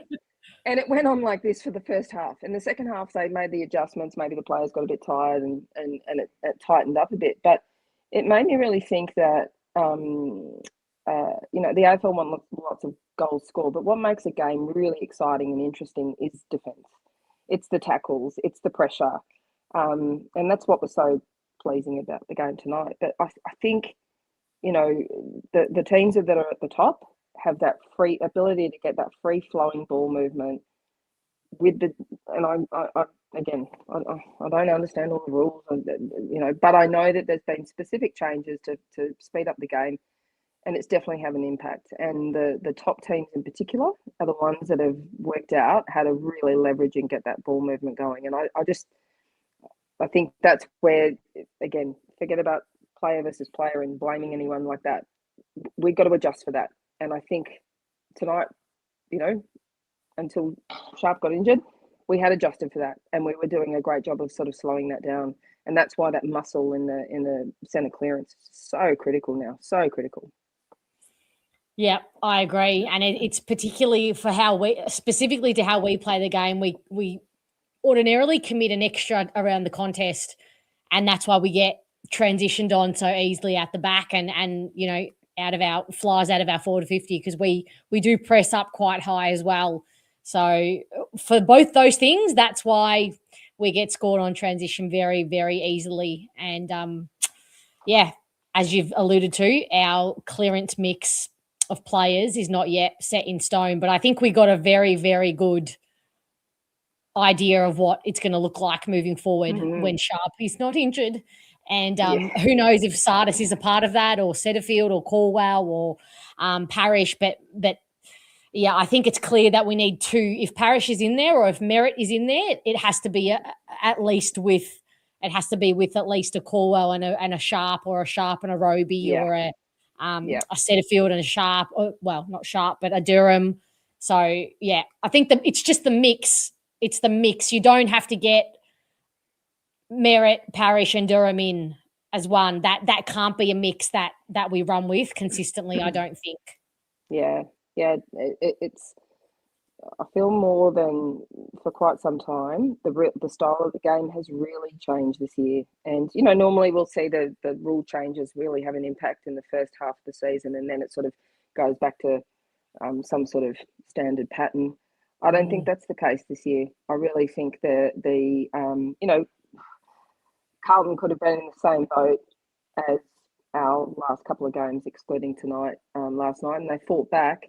But that's why I think it's so important that we have to start fast, because the amount of energy to overcome teams that start fast, and I mean, Jez said it before, goodness knows what happens next week against Freo. I mean, if we can hold on for 2 or 3 quarters and give ourselves a chance, I mean, we can only hope. But if they get away, that's it. We're just gone. And if you get some cheap goals in the last quarter, it doesn't really count. That just means they've taken the foot off the pedal. But that shift in game style and having to be on from minute one, I think, is really what has hurt us in those games that we've lost, and we've lost badly, because we have been gone from minute one, and then you just you cannot catch up because the speed is so fast. It's almost like they're like, I'm trying to start running on the treadmill when it's on 16 and you fly off the back of it.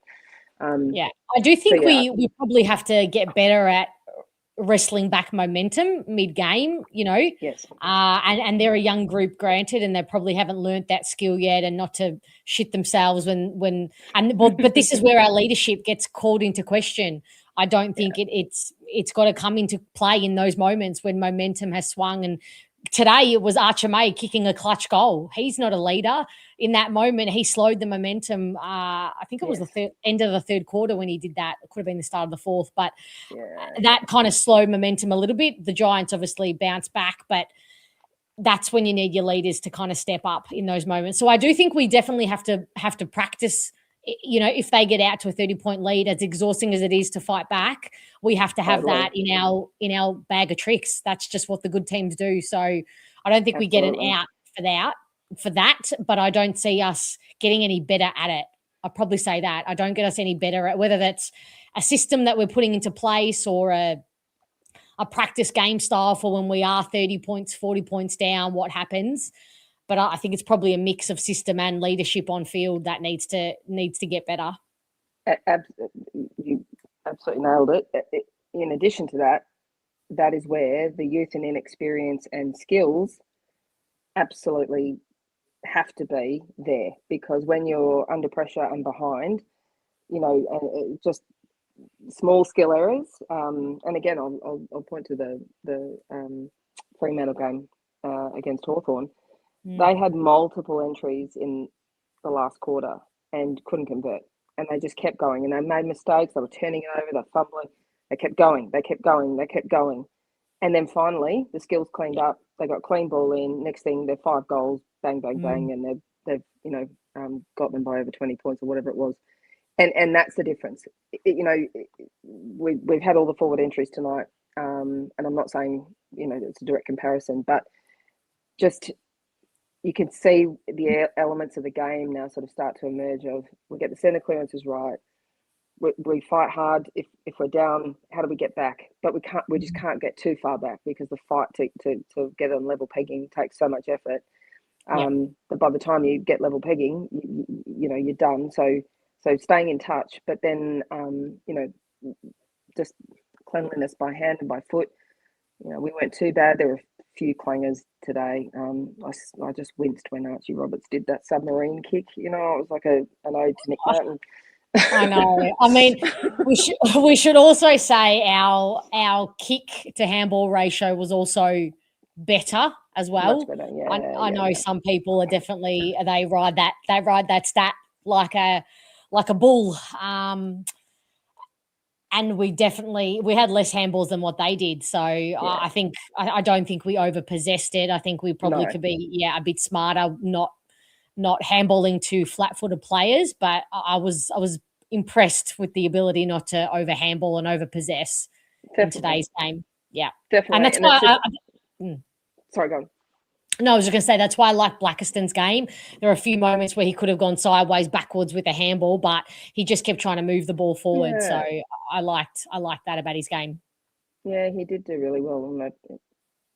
He played really well down back last year. So yeah, it's great that he's a tall and he can mark and spoil, and he did have a really good game. But I think, and that's again why I'm saying this is, I think in terms of areas for improvement, not just in context of tonight's game, but when you put yourself in a position to win and you don't quite get there, it can be something as simple as just not executing a few skills. And the top teams, they don't get it perfect the whole game, but they'll clean it up and they'll get it right when they need to. And that's just a bit of, it's maturity, it's cohesion, it's familiarity with each other, and just, that feeling of being successful and what it feels like to get it right. So, we can see that it's there. It's in there. All the elements and ingredients. It's just bringing all them together at one time. So it's just more evident to me this year than ever before. I haven't done any analysis on it whatsoever, but the speed at which the game is played by the top teams is sort of the difference for me this year. Yeah, nailed it.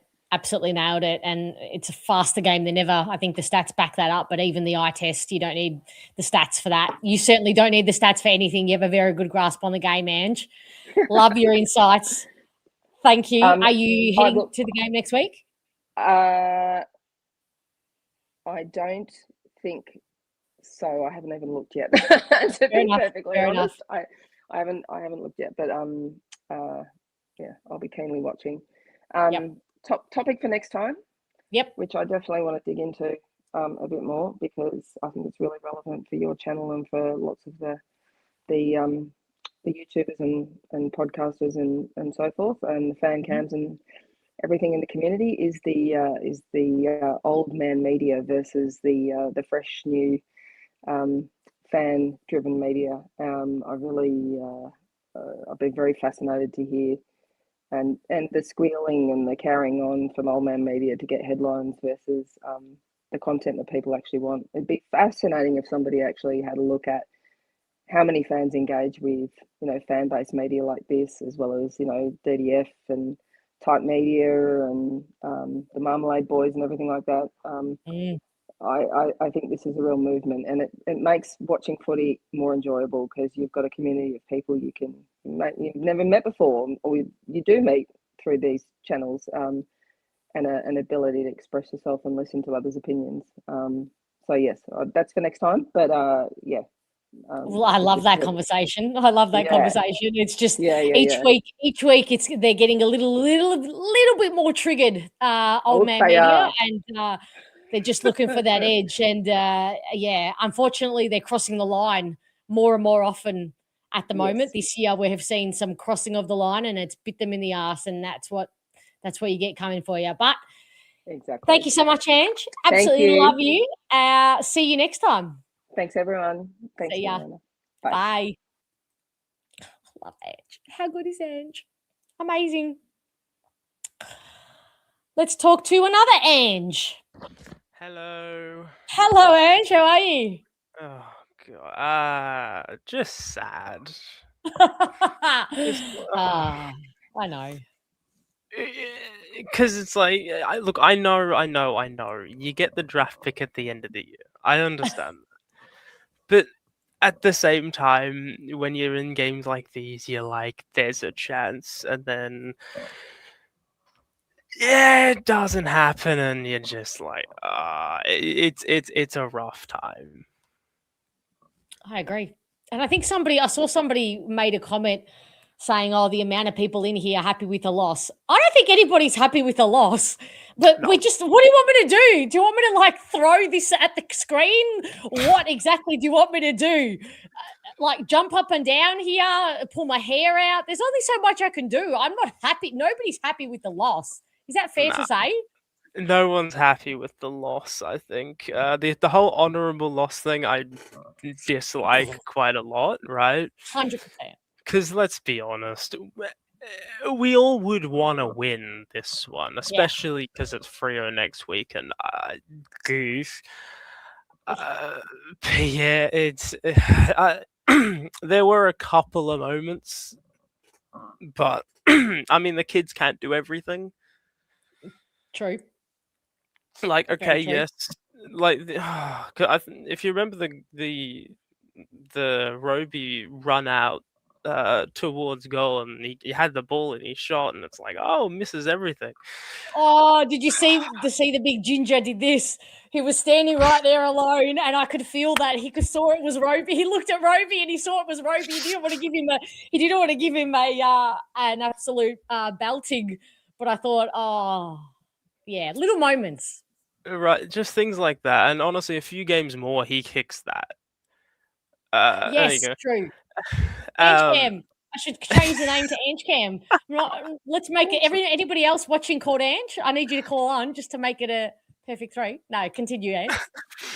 And if Newen slots that with I don't know 20 games more experience in the forward line, because he's only been playing in the forward line for like a month and a half. Exactly. So he and he's like an okay, but you have to get like those set shots are not necessarily easy for somebody who hasn't played that role for that long. Actually, But that's true. I probably was a bit harsh on him earlier, saying he should have kicked that goal. I still think he should have, but he is only a month probably into kicking goals. He has spent pretty much his career up the other end, not kicking goals. But that's no excuse. They all need to learn and know how to kick their goals. obviously. But you're right. Yeah. And Langford should have slotted a couple, right? But Yeah. I don't know if he's had goal kicking practice in a bit, so it's a bit rough. But I mean, look, May was great. I loved that. Yeah. And I'd love to see Sharp there, like until he got injured, of course, which just was kind of heartbreaking because after him, the game kind of turned out of stoppage. It did. Absolutely. Because he was massive out of that, which yeah. So I'm hoping that's not a big injury because I reckon he would help slightly next week against Freo and their midfield. But Brian was also quite solid on his return game. I know he hadn't had great form in the VFL since coming back, but he just kind of came out. He's like, okay, I'm just gonna give this a whack, and he tried. Yep. So I agree. I think for his game time, 57% game time, I think he was serviceable and did a few nice defensive things, which that's what you want from. Are you sticking with that? Are you sticking with him and the 2 meter Peter especially going into next week? Somebody's already alluded to the Luke Jackson matchup that is coming next week. God. Are you sticking with that? I think you probably have, especially if you're going up against a class rock like that. I know. You might have to, especially because Brian's still. He's still coming off that long-term injury, so. Yeah, I think you got to, and maybe Wright steps up and says, "Okay, cool. Let's try and double team this guy and see how we go." Right? Kind of outwork him. You're right. Yeah, the double team up. It's our only trick. Yeah. A little bit like how Hawthorn did that to us back in that awful game of round 1. To Blackers, they did, and he said when I interviewed him, he said that I was expecting him to say, "Oh yeah, Max Gawn, Tim English was the hardest ruck," but he said it was the double teaming of the 2 quality rucks. Yeah, so maybe there's something there, but there needs to be some defense. If Sharp's out, there needs to be some defensive accountability out of stoppage, because as you and other people have said, that like Merrett, Parish, Durham trio, it's not working. And I know some people aren't exactly fond of bringing Setterfield back in, but I mean, honestly, at least he gives you a defensive accountability. Yep, agreed. Would you consider starters? Well. I mean, I would. I'm still annoyed that he can't seem to get a game. I don't know what he did. He must have destroyed something of Brad Scott's that he loves, because I don't know what happened. You're getting a defensive accountability from Setterfield, but you're not getting that from Sardis. So which do we prioritize? But you are getting some very good clearance work from Sardis, which you might not get from Setterfield. So which are we prioritizing here? I'm taking Parish out for Sardis personally. Okay. Because out of the game, or just out of the center? Out of the side, because they're the same player, right? So, yes, I know they played in the same team against Melbourne and Gold Coast, but like they're the same player. And if they're not gonna have defensive accountability, then look, they're probably not changing. So, Sardis in for Parish, because you might as well give him a run. I mean, otherwise he's gonna leave, right? He's gonna leave. If he doesn't get at least a game before the bye, that's it. He's gone. He's absolutely out of here, and he's gonna go somewhere, and he's probably gonna do quite well, because I don't think he's a bad player. It just, you need a system around him so he can actually thrive as that center clearance guy. But yeah, I think that's where someone like Setterfield comes in with his defensive accountability, and then I don't know, you can rotate McGrath through the midfield maybe, because he's a midfielder. I'm sorry, I keep coming back to that St Kilda game of last year. I know, where he was ridiculous and he was running through the midfield, and also that was a game that Merrett did not play in. And Essendon had probably the best game I've seen from them in a while. That's a good point. I actually forgot that Merrett didn't play that game. That's when he hurt his finger, broke a finger or something like that. And McGrath captained the game and played in the middle. And we almost won. We didn't win it, but we almost won. Yeah, right. So I keep coming back to that because I'm just like, that could be possible. Now, look, they're not going to drop Merrett, which personally I would, because, I mean... On form. I think he needs to actually learn that it's like, yeah, look, no one's undroppable. And if you want to leave at the end of the year, you're free to go, but you're not going to... You're not going to, like, play unaccountable for the first team, because it's just, like, it's bullshit. You know, if you're playing for the team, play for the fucking team. Yep, good point. I'm kind of sick of the bullshit where it's like, oh well, I might try this week, but I don't really need to. And then there's because last week there were multiple occasions. This week was into the game, didn't really see it, but last week there were multiple occasions where he could have done something and just didn't. Yeah. Or like run a player down and didn't. I mean, Roby's attempt to run down the player in the I adored that, and he almost got there. And he was in the fourth quarter, and he was gassed. He was gassed, but he did not give up, because his mind, that was not about body or ability or how much fatigue he was holding in his body. That was all in the mind. There was a moment there. His mind sent, nah, I'm getting this guy, because I reckon he'd almost run too far as well. Almost. And that's the thing, and I feel that's the difference. Where it's like, so someone like him, he's like, no, I'm getting there, and I mean, he essentially got there. Shame the kick went to the GWS player, but it is what it is. Yeah, I don't know.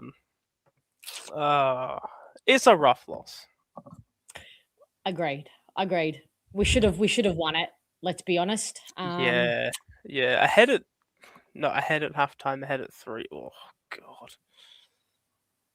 Ahead at half. How has there been many games where we've been ahead at halftime? I don't even. Were we ahead at halftime in the Melbourne game? It was a Gold Coast game too? Actually. Oh. No. Okay. I think they went in behind, and I think they went in behind at Melbourne anyway. Maybe if you got the chats in you, or if someone in chat, just doesn't feel like we have been ahead at all. Well, yeah, that's because like what, 8-1, or no, 1-8. I'm sorry. 1-8 for what? Being ahead. Wins, losses. But behind at halftime in the Melbourne game. Yeah, exactly right. So we were behind. Yeah. What a weird feeling. I'm interested if we have gone ahead in any of the games this year. Surely not. The Kangaroos game, no. We were close, but wouldn't have been ahead, I don't think. Maybe the Suns. Anyway, it was there to be won, unfortunately, and we almost did. So give them kudos for that, but can't be accepting losses like that, and hopefully... Yeah, it's no losses, right? Yep.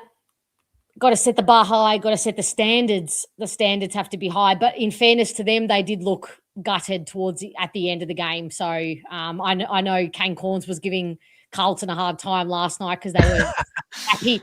They were happy. I don't know. They look relieved. Oh, heaven forbid they look relieved after a good performance against the reigning premiers. Like what?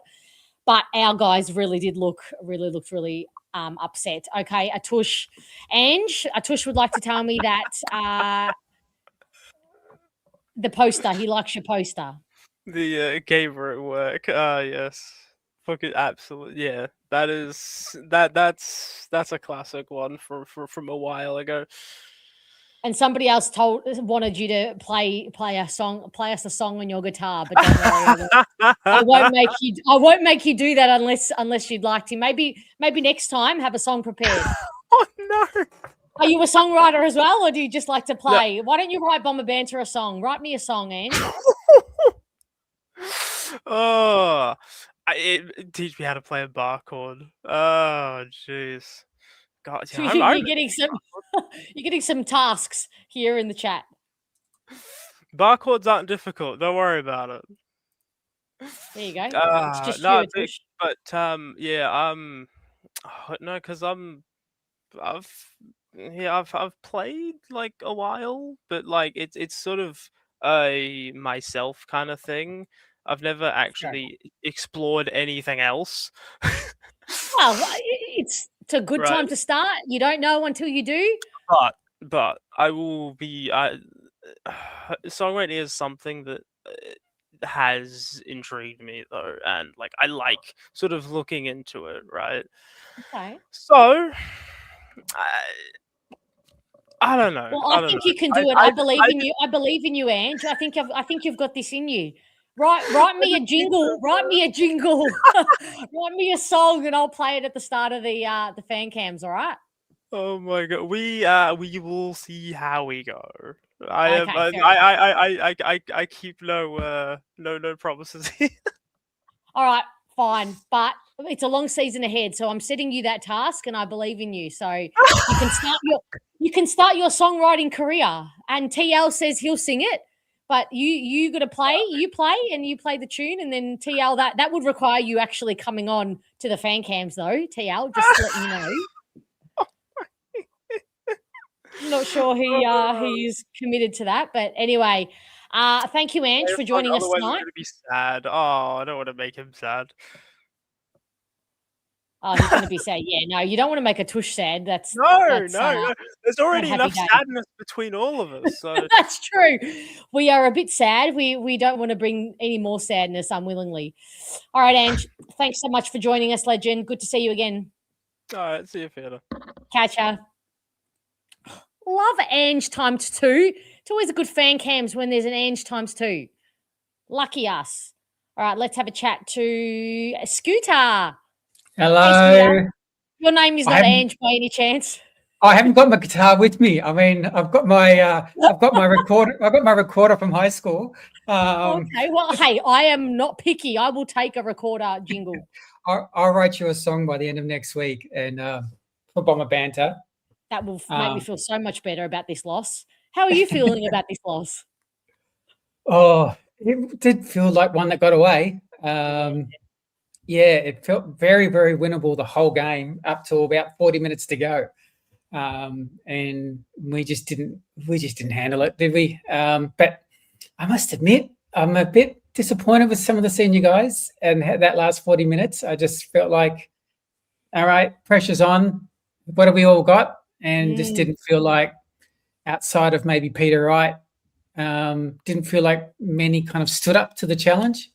But I want to give a shout out to Peter Wright, and I know you do, but I kind of want it from someone else. Nobody takes me seriously anymore because I am the number one fan. So I'm driving the bus no matter what. I am in the driver's seat unconditionally. So nobody takes my opinion seriously on him. So please do wax lyrical. Yeah, well, it needs to be someone outside of you to give it some bit more oomph. Because honestly, I was thinking about this after the game. He said 7 shots on goal, 3 goals for. I mean, I thought he may be a bit out of sorts this game because of the Brian thing, and I thought, it may disrupt him. But he really has you could almost argue he's been the best performing senior player this year, because outside of Anzac Day, I feel like he's been in nearly every game. And Anzac Day wasn't out of like an attitude thing. There was just the centre bounce. He just had someone that was jumping a bit more higher and a bit all over him. He didn't wasn't able to combat it. It was out-qualitied rather than out-efforted. Yeah, exactly. He had the same attitude, but yeah, he's been just super impressive, and all credit to him. He's my favourite for the Crichton at the moment if I was voting for it. So, but yeah, it's just look, it's another game. I mean, Brad Scott in the presser said a couple of interesting. Tell me, I'll get your thoughts on this. I like to challenge you on your thoughts. Oh no! Okay, do you think this is a compliment or a compliment with a dig? As a coach, you don't expect 18-year-olds to become the backbone of your side, but that's what's quickly becoming that. Oh, that's a dig. That's an absolute dig. I don't even have to think twice about that. That's a dig, and I love it. Yeah, because it's true. Yeah, I mean, show me the line. Yeah, I mean, he went on also to say, look, he was talking about the younger players and said, look, I'm not just playing them for playing them's sake. Yeah. They're playing because they're performing. Like they are performing. And he said, and at the moment, they're as important as anyone in our team. Yeah, it was very interesting comments, I thought. And he's talking about Roby in that rundown, that chase in the last quarter. He's talking about Archer Day Wicks with some of his tackles tonight. Second efforts, he's talking about Archer May with his clutch goals. He's talking about Sharp, who was in the first quarter just showing the more experienced midfielders what some midfield craft actually looks like. He's talking about them, though, that lot. Yeah, I mean, Roby, 8 disposals in the last quarter. It felt like a guy that wanted to win badly. But that's why, I was very frustrated with some of the senior guys. It didn't feel like they came for the same ride. Yeah.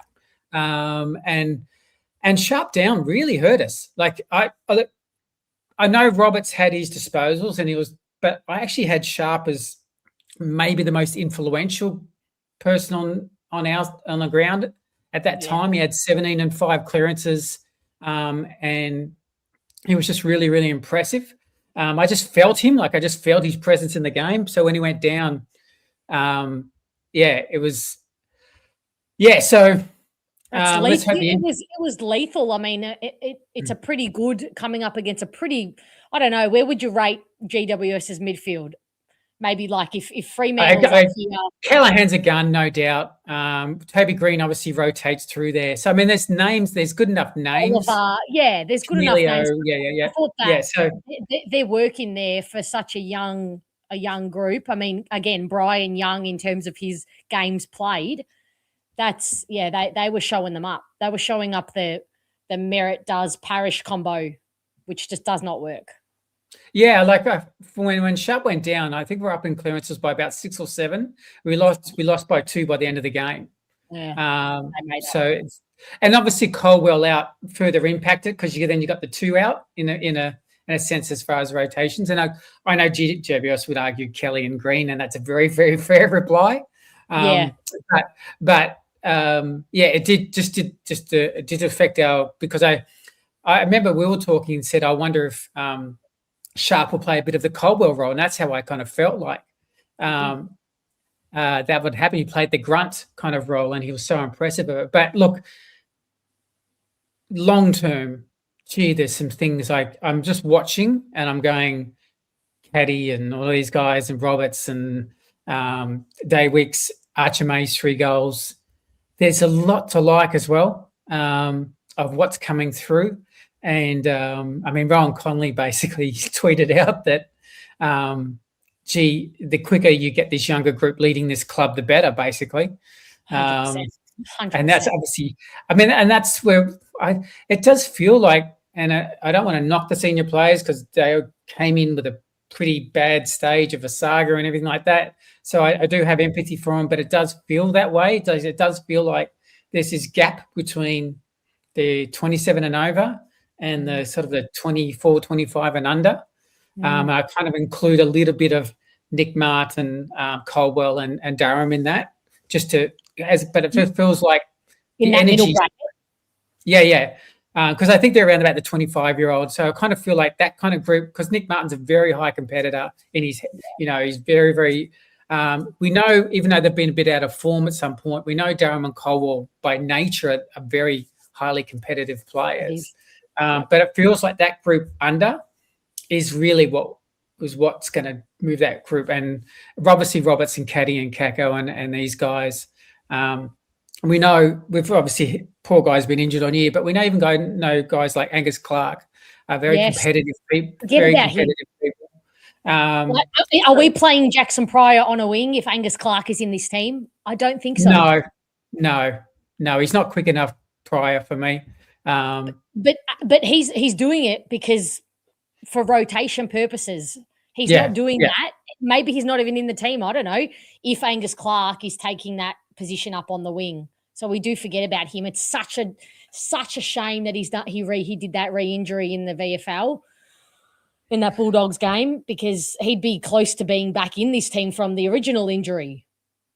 Yeah, exactly. It would have been just so good to have, 7 or 8 games into him already, just another person just getting more experience, going to the next level. So it's his one was a real shame, the injury, how he's gone this year. The poor guy, I think he kind of felt like you would know this too. It felt like he had a bit of an off preseason, and then he got the injuries, and so he made it through. He made it through the entire preseason, not having a great one, but then on the eve of the preseason games, just went down. Very, very upsetting for him. Yeah. And look, and it's not a knock on Pryor, by the way, because his attitude's spot on. Yeah, 100%. I've already given him a shout out for his going in to protect Roberts tonight against Stringer and the others down there. So big shout out. And I thought he's had a pretty strong couple of weeks, or a strong last month actually. But it's just it's just too slow to play on that. Yeah. I think that's what we both think. I think in defence it suits him more. Up the ground, I just haven't seen it yet. And I think sometimes we get a little bit exposed. I felt like today, sometimes we got a little bit exposed with pace. I've really felt the loss of Kako in this kind of game, because we're asking Ewan in game 2 of a forward line role that he's never played historically to do a lot, and he was trying. The effort was there. He was trying. Yeah. But Kako's obviously a specialist at that role, and you just saw the difference of where his trajectory was going the first 6 or 7 games. It felt like he was really starting to fly. So, look, there is positives. It just I think that game was very, very winnable, and I think that's the tough one. I reckon Caddy would probably repeat his 3AW interview after that game and say, no, we should have won that, and no honourable loss for me. We should have won that, because you've had plus 15 inside 50s, right? And you've lost the game. That first quarter, as good as it was, it also killed us at the same point, being behind, but over the ground, smashing them. Just couldn't get the scoreboard on. It felt like all of that hard work and all of that effort, that repeat effort, we just weren't getting the payback from all that hard work, and they conversely were going down the other end and executing pretty well at goal. I think they had pretty good bang for buck, not as bad as us anyway. So in that last quarter, they kicked four straight in the first, so they were very efficient. Yeah. And you probably found out, I don't know, let me know if it's a repeat of, but they asked Scott on Sharp's injury. So he did say that he'll have a scan. He didn't sound too confident to me. He said, Sharp told me he'll be right for next week. He goes, and he kind of just said, but I'm not so sure. Oh, God. But he made a joke and said, actually, it's funny because Kako asked me during the week, why am I not playing? He says, because you've got a stress fracture in your back, mate. I love the attitude of these kids. I just love it. Even as Sharp is getting the ice strapped on his shoulder, he's shaking his head and going, I could have played through this. And they're saving him from himself and from potentially being out for, 10 weeks as opposed to maybe 3. Very cute. No, you always want a coach to protect them from their own competitiveness. Sometimes it's a good culture that's going to come through when you have that kind of nature and a whole lot of guys. So, it's it'll be interesting to see how the VFL goes tomorrow. So that will be. But I actually must admit, though, and Scott noted this in the presser as well, he did say that how much optimism he has with the Wright and Bryan combo. So I think he really likes the specialist tap part of Nick Bryan around stoppages and that sort of thing. And then the combination of mixing that with Wright. He said, I probably didn't have that in my head a year ago. And he said, but the evidence tells me that this actually could be a massive bonus for us. So he was clearly on these two guys are now it from here on. So yeah, it was very emphatic that Brian's just going to keep playing now, and he likes that combination of a specialist tack ruckman and Peter Wright constantly kind of rotating. So yeah, it's an interesting one. Well, obviously, it's just going to be interesting because that means that Peter Wright is spending more time forward, which he did today with great results, of course. But that pushes out Edwards, of course, and also does that mean that Lockie Blackerson is now a defender for life after being a ruckman all his life? And I don't know why they keep saying it on Fox, but the commentators keep saying that he came into the club as a defender and we turned him into a ruckman. Do these places not do their homework? How does that keep being dropped anyway? But is that how you're seeing it now? Like, does that sit right with you in terms of it's going to be keeping arguably Tom Edwards out if Cox keeps performing, I guess.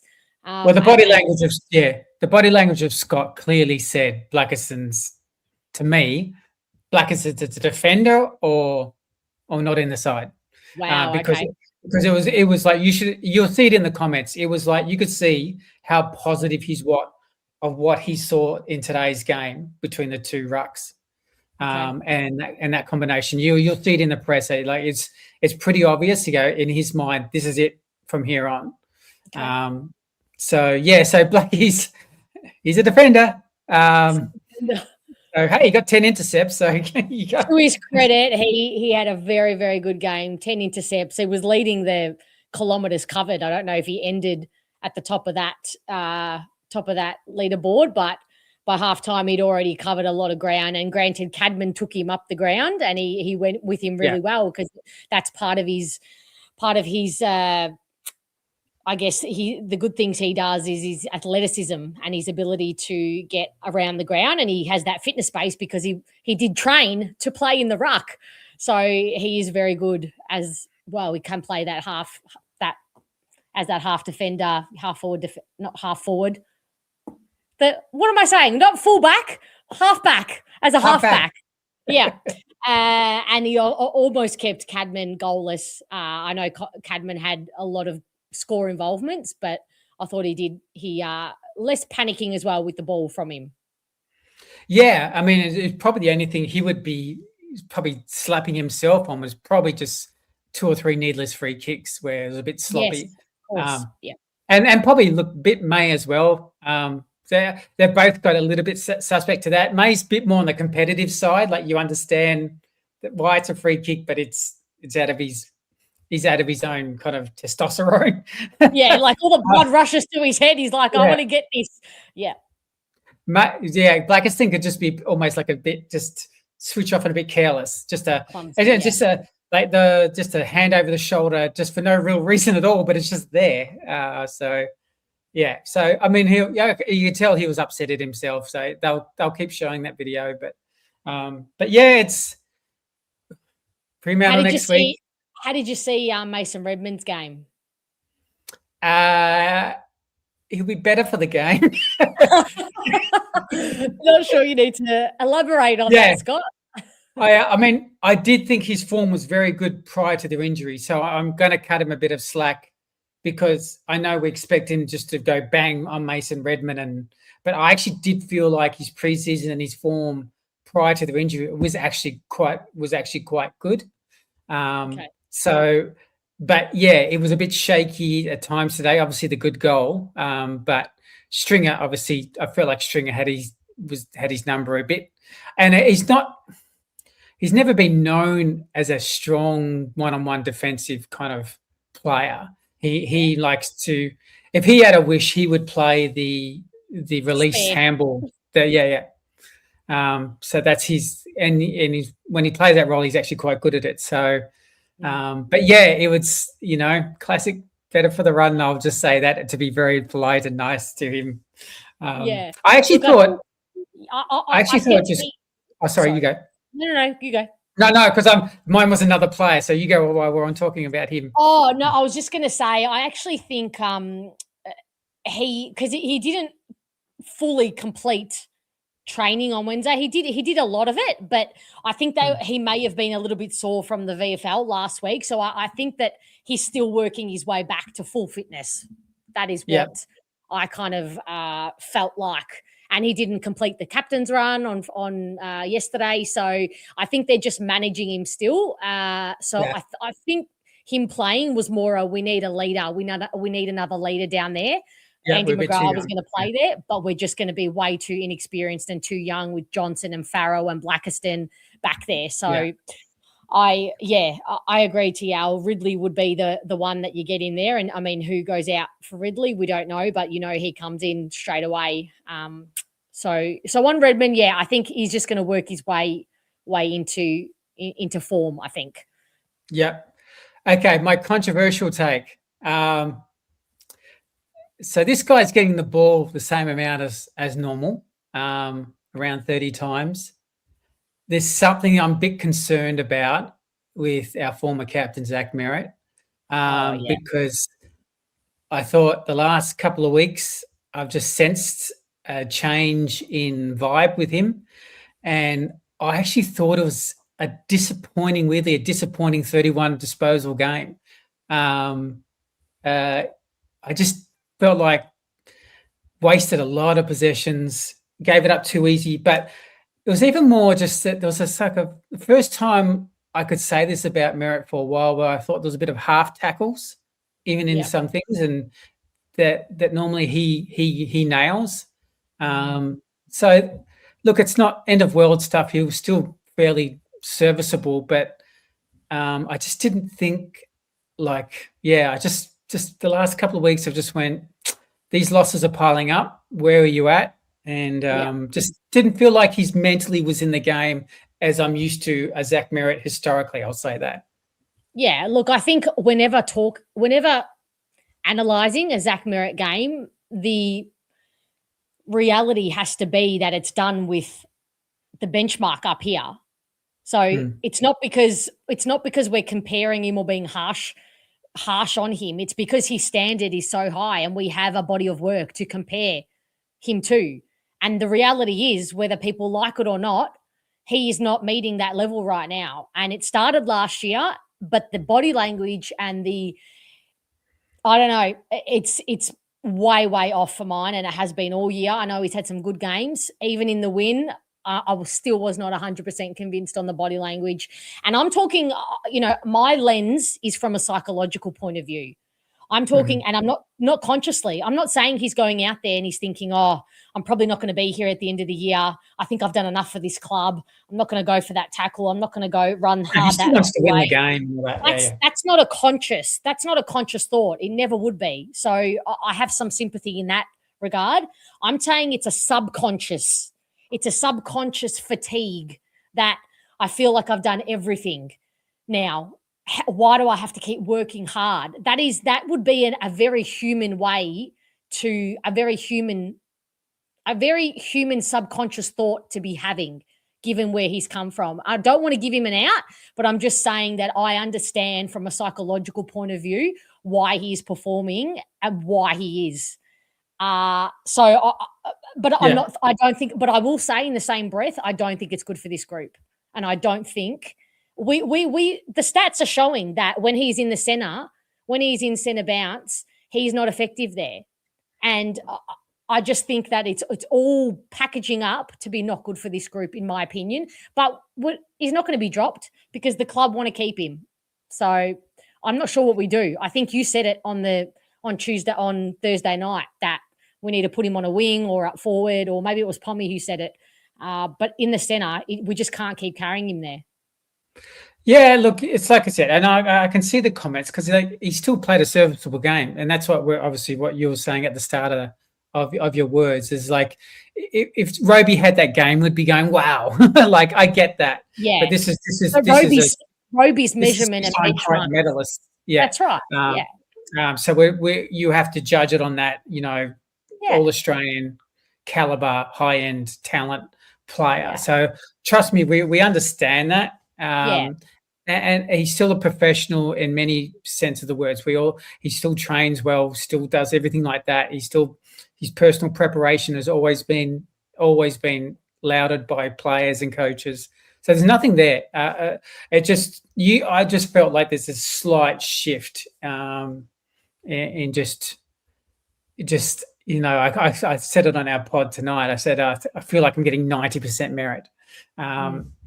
And it's again that like sometimes I say this all the time, but the mental part of this game is huge. If there is a strain there, or if there is a heaviness there, and it feels like a heaviness, it's an invisible heaviness, but that's what energy is, and I think he is carrying a bit of that at the moment. Yeah. So, but that's why I mean, even just during the game, in that last 40 minutes. When the GWS outscored us by 30 or 40 points and it just highlighted to me the energy of the younger group to the older group, and still. I wonder what the coaches think of when they just see this every week. Like how some point. I mean, that's why I asked you the question. Do you think this was a dig at when he says 18-year-olds are almost at the backbone of the club? Yeah.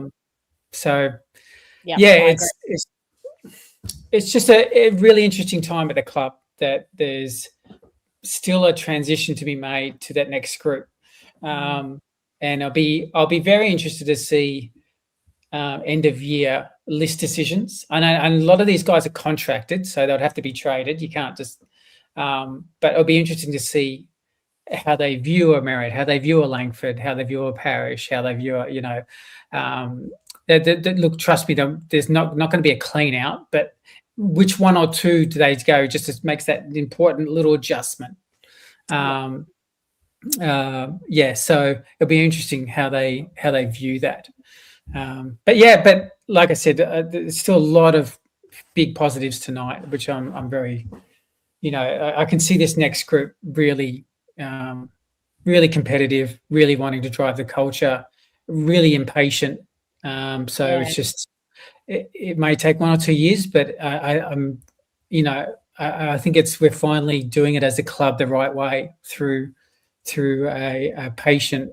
I won't say patient, but to a proper draft, proper rebuild, having a list manager, having an identity of who you want to come in as a club, as far as mindset, competitiveness, talent, blue collar. Yeah, it just takes time to get 50 games into them. That's literally the reality.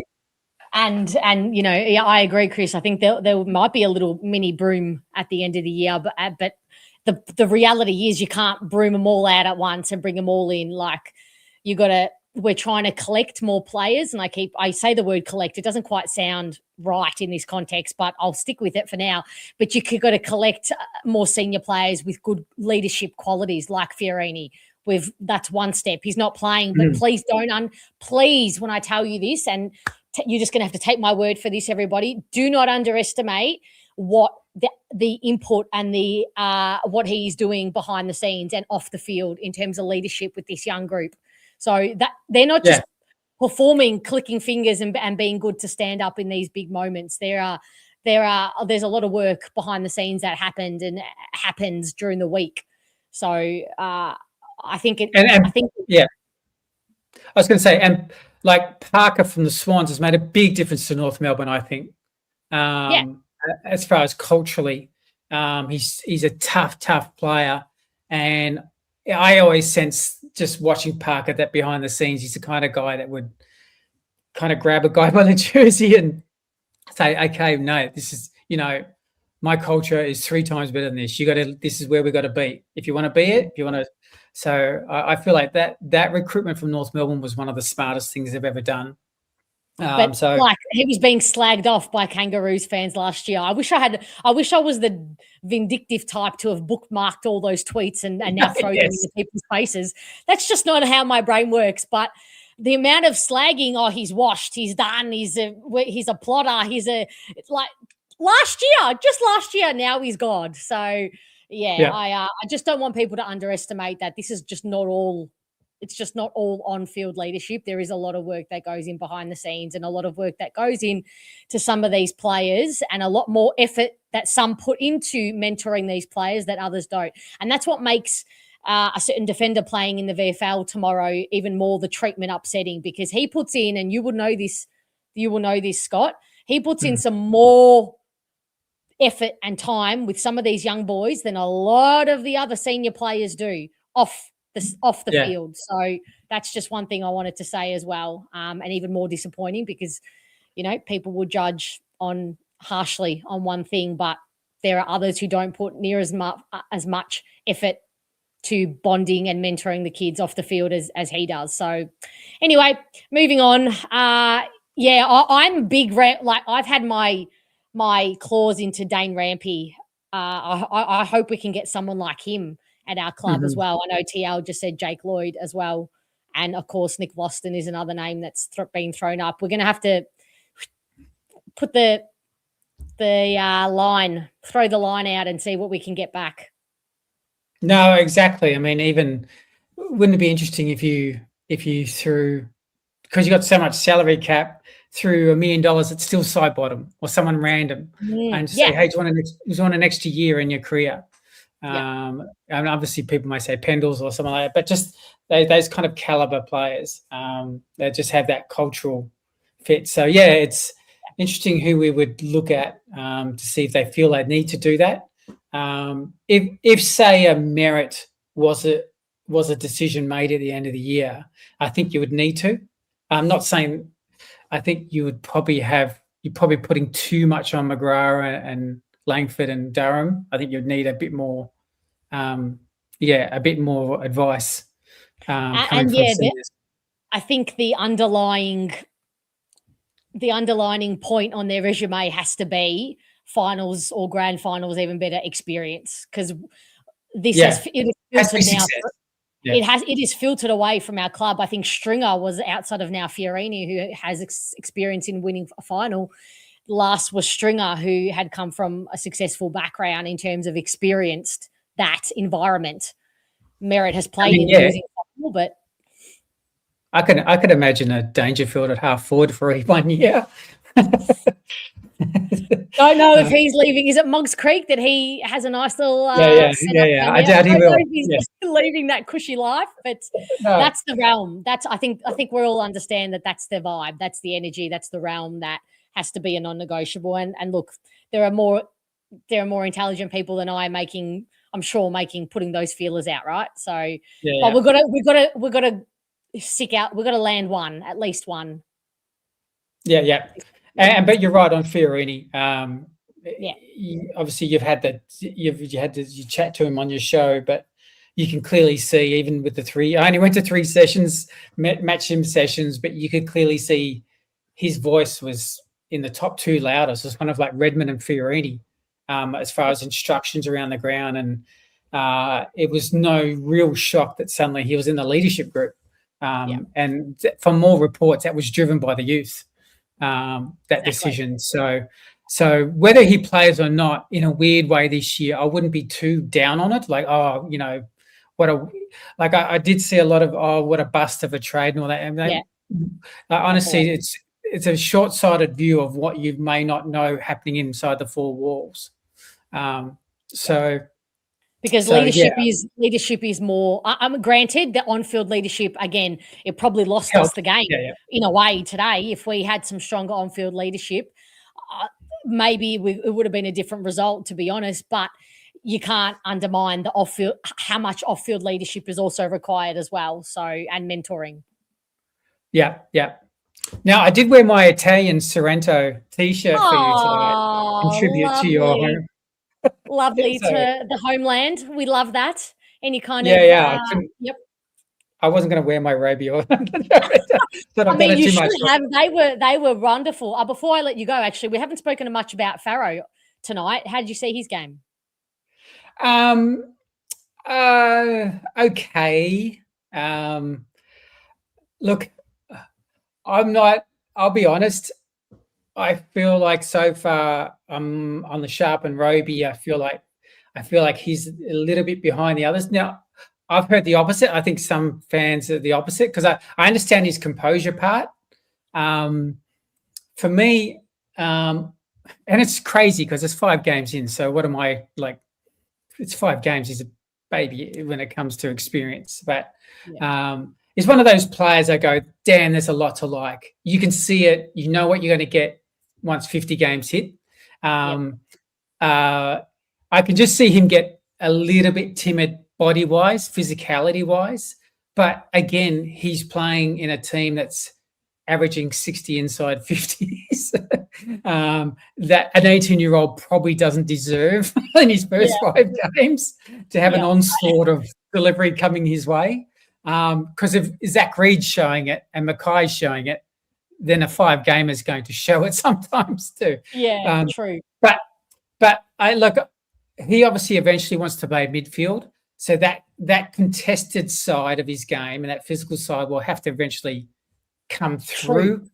But that's still, like, for me, he's still playing well. Like, I actually thought last week he played a good game. So I loved his game last week. I thought it was his best game, in my opinion. But this game felt a little bit tentative, as you said. Yeah, it did. And but like again, it's 5 or 6 games, so it's what he's shown has by far shown me that he'll be a 200 game player. I have no issue saying that, and he has that feel to me. I mean, if Jordan Dawson's first year, hardly anyone would have even known him. So, to where he's at the moment, I still feel like he's the kind of guy that wants the physicality, another preseason, and that next part of his game. It kind of like he has the capability of going up 2 levels, not 1. I forgot for a second that Roby, Sharp, and Farrow have only had 1 preseason. And Roby essentially has not had a preseason because he didn't do a lick of it. Oh, these kids, they're going to be good, guys. They're going to be so good for us. Yeah, look, I tweeted this out, and I actually noticed Tommy Wolf did as well. But, of my aging self, I've honestly can say, I was trying to think of it during the game, I've never seen an 18-year-old at the Essendon Football Club in my time. So this is early 80s to now. I've never seen an 18-year-old in Sullivan Roby stand up in a tackle physically and release the ball as well as he does. I've never, like, his strength. I don't know if you know, in that first quarter, did you see that hip and shoulder kind of that hit he gave Oliver? And just out of the way. It was on the outer wing, but he just like, get out of my way, and just threw him aside and then picked up the ball. And I've never seen an 18-year-old do physically in tight spaces what he can do and still release the ball and stand up in a tackle. I can't remember. I was trying to think of all the players I've seen because Joe wasn't like that at 18. He was at 22. He was at 21, 22. But like just first 5 game stuff are like, what this guy's doing without a preseason in the last 2 games should get fans stupidly excited about what this guy. I mean, that sprint, that view of the sprint from side on, and with like 6 minutes to go in the game, man. I know. And I just love when he went for the collar. I don't know why, but the collar, something is so amusing at that for me. He wanted to rip the guy, didn't he? It was just the intent he would have been cooked by that stage of the game, cooked. And he just was like, I am not making this tackle. I am not catching him. Yeah. And someone did mention Tim Watson. That's probably the closest thing. Obviously, Tim started when he was 15 or 16. Was he that kind of player? I didn't think he was like strong like that. He was very strong, yeah. But I probably said the word 18 now. He started when he was 15, so he was insane. But yeah, he was a very strong kid. But Roby is just when this guy has the preseason under his belt and he has that repeat sprints. I mean, yeah, he's a scary. He really is. Like I can only say, he really is a cross between Dusty and Fife, and we've got something very special here. And again, like just absolutely adore. He adores and is in love with the club too. So yes, yeah. I mean, I said at draft time, I have no problem. I said it that it was him and Dersma that will pick 1 and 2 in my head. They're 2 best players in the draft. I know we got him at pick 9, but I felt that the whole time. I felt like I understand the cautious part because he came on late, but by the end of that year, I felt like these are the 2 best players in the draft for me, and I think that even more. And he may even eclipse Dersma the way I feel like this is trending. He could. I'm glad that they didn't listen to me and my cautious kind of worry about just him coming on so late in the piece. But I don't think, not that I think, any of the other. I think Cumming is going to be a very, very good player at Richmond. Very good player. Richmond's picks are going well too. I'll just quietly, their picks are going really well. Exactly. So I don't think we would have been upset with the Cumming, who I kind of had Cumming and Sharp were the 2 that I had my eye on. But yeah, man, I'm glad we picked Roby. Absolutely. He is an absolute gun and we're going to enjoy watching him and he's going to take the club forward. I just love how much they love the club and are obsessed with the club and already showing leadership. So yeah. Well, all right, Scott, thanks so much for joining us. My pleasure. Feel a bit better now after that loss? After talking to you, yes. Okay, I'll take that.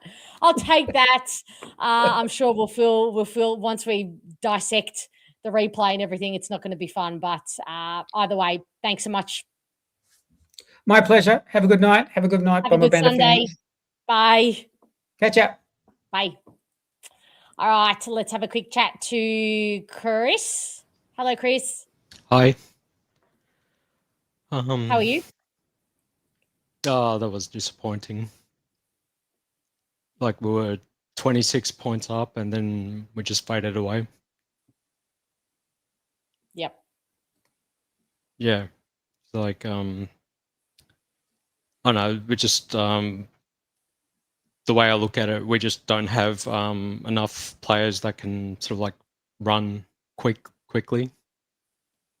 We need sort of like players that can have that run and gun, burst sort of like speed. Like probably Kako is our only sort of like that sort of player. I think. Yeah, Durham. I think Durham is that player, burst away from stoppage. But he's not consistent. Like he's not.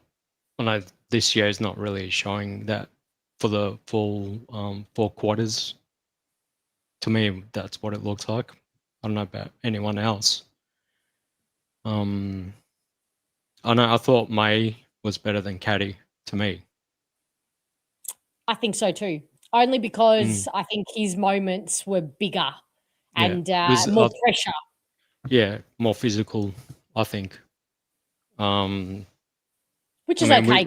Caddy was still good and he's still playing his role. But yeah, if we're comparing the two. Yeah, I'm not saying Caddy's bad or anything. I just thought May was more physical, just look a little bit more cleaner, maybe, executing in that. Well, inside, we were most of the time inside forward 50 for the first half, weren't we? We had more inside 50s, yeah. Yeah, and that's sort of like, that's what I said, it's a bit of a disappointing, because that many times inside forward 50 and we just can't like convert, whereas they all the way from back, and they just can convert, with their pace, that's what I'm saying, and even from like say center bounce or ball up, whatever they call it now. I know heaps of teams can make it look easy against us, like converting, Yep. I actually don't know. Does anybody in chat have the numbers? How much did they score from centre bounce? Those stats might not come out for a little bit, but yeah. But in the they third, certainly got it out of there in the second half. They certainly got Yeah. it out of centre bounce very easily. yeah, like I know some reason now, like our third quarters are getting bad. Mm. What else? I know Scooter said Peter Wright to be like Crichton medal winner this year. Well, he didn't say that. He said he'd be Yeah. leading it potentially leading, at the yeah. moment. What about Archie Roberts? Yeah. He's the one I said on Thursday night. It would probably be Archie, but I think by rights, 2 meter Peters probably had more impact, influence, I think. Yeah. I don't think we win that Melbourne game without him, but Archie Roberts had a great game, and I'm probably just a teeny tiny bit biased, just a tad. Yeah, but because he's your favourite. Yeah. But I do Yeah. think he'd still be up there, top 5 Yeah. easily. Would have to be. Yeah. Did you think that Peter Wright was good when he went deep inside 50? Yeah, I think he was very good. I think that he left I was about like, 4 free Caddy- kicks out yeah, there that Yeah. his cheeks wobbled. He got a smack in the face and his cheeks wobbled. I was watching his face and his cheeks wobbling, and he'd not get the free kick. I do not understand. Not only that, the chopping of the arms that this guy does not get given, that other forwards get consistently paid. I mean, it's not like you can't see him. The umpire's standing right there anyway. yeah. I mean, like when Caddy went out for the last 10 or 15 minutes on the bench, and that's why he went deep inside forward 50. Is that what they said on Yeah, that was KO? part of the rotation. Part of the rotation, All yeah. right, yeah. In the last quarter, that was Caddy was on the bench for that last, I think, 2 minutes, 3 minutes, and Peter Wright was up forward. Yeah. I mean, like, what sort of like angered me during the week was like with selection, what Tom Edwards omitted for what? Where would he have fit in this game, though, is my question. And I'm a huge Tom Edwards fan. I just don't know how he fits in this team tonight. Oh, in the forward, that's what we got him for, isn't it? But who comes out for him? Oh, I don't know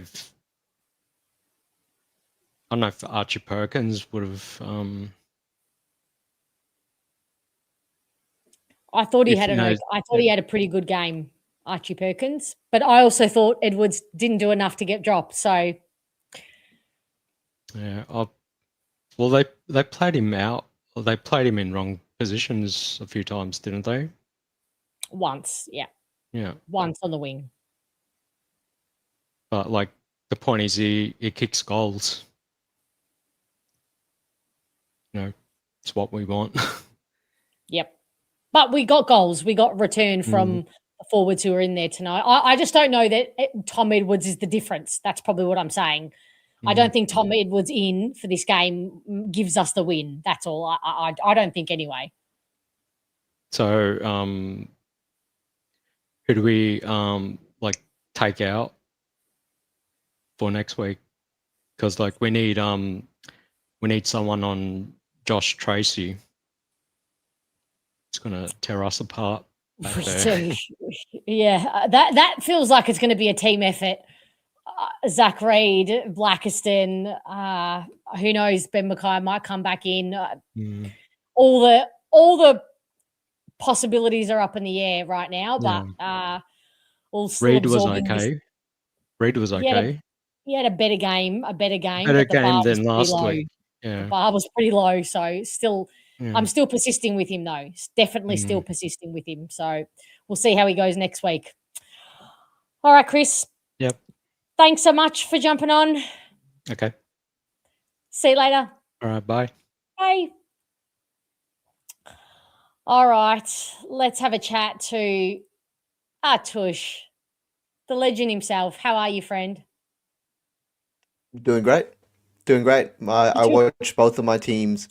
Yeah, I watched both of my teams have honourable losses. How great is that? Oh, you're living. I think that's what they call living, no? Yeah. Look, I mean, I don't think it was that bad. I actually watched most of the game, so I missed like the first quarter. Don't fucking call me that. Don't put that on me. I'm gonna start jumping on.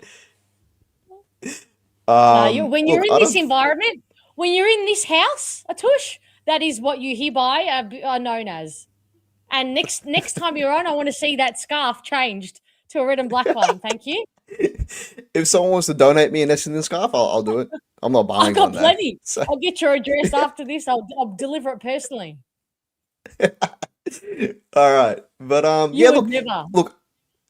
I don't know. I would. Am I Amish too? No, I'm not, Moby. Moby, let me speak, bro. Chat stops. Your chat is, by the way, the funniest chat I've ever seen in my life. Jenny, I can just sit here. I don't even listen to what people say half the time. I just fuck around in the chat. Okay, well, I don't know that's. Don't worry, he's got a badge coming. TL, don't you worry, he's got a badge coming because the legend is a member. So if you're not a member, sign up as a member. But there you go, Muzz. What was I saying? I've lost my own train of thought. You just take the floor, please. Archie Roberts is the greatest footballer of all time. Like, I come on you all the time and I just say it over and over again. How that man was pick 53, I don't know. How like list managers thought that there was 52 players better than him in that draft, I'll never understand, because how the fuck does that happen? Do you know why? Do you want to know the reason? Why? Because he didn't interview well. Really? Yeah. What do you mean? How do you interview for AFL? Well, believe it or not, they take the interviews very seriously, AFL list managers and AFL clubs. But yeah, thought there was a bit of an attitude problem, didn't interview confidently or quite as well as they would have thought. So happy he didn't. So happy he effed up all the interviews. Good thing he doesn't go on the field and start interviewing people, does he? What the fuck is this? Bro, the guy's cracked at football, bro. What do you mean? Like, I know. As long as he shows up, he's got a sick haircut, by the way, as well. But and look, he's got the mush. He's running with the mush too, which I love. Yeah. No, what a kid. Yeah, look, I mean, I compare it to how people are taking this to the Carlton game. And that's what I'll come on to talk about as well, because we're similar teams, right? I'll give you guys perspective because we're around each other on the table, right? What I saw from that game was just a bunch of kids. The only reason you lost is because you're a young list, right? Yeah. There was moments in the fourth quarter and in the third quarter where if you were an older list and an older, if you want to get Muzz on, you can get him on. If you were an older list and had a bit better leaders, you would have stood up in that game, right? That's the only reason you didn't. So again, it's taking moments. Like if you look at I'm not sure if you guys know this, you're the 16th oldest team in the comp. So you're the third youngest team in the comp. With like the third least experience. So it's different. Like you compared yourself to North Melbourne before, right? Like North Melbourne are competing in games and they're sticking in games. North Melbourne have had 57 first round picks and like 100 compensation picks, right? They've been gifted by the AFL. Yeah, and they're 2 years ahead in their rebuild. Like I want to make that clear. They are definitely ahead of the game in terms of comparative, and they've had, as Atush has alluded to, 3 million first round draft picks as well. Yeah, but it's also because they spent 7 years in the bottom two of the ladder, straight. Yeah, like 7 years straight, right? You guys have been up and down. Like you made finals in 2021, and then you were like 14th, then you went back to 11th, and then you went 14th. So it's been up and down. You haven't had like the premier selection of the draft, right? So from what you guys have done so far, I know it's all doom and gloom, and I know you're 1-8, right? You're like us, 1-8. Yeah, We're there too. Don't worry. We're there too. The Carlton Essendon game, I mean, I think I said to Atush last night after the Brisbane game, I said, man, there is no way we are beating you.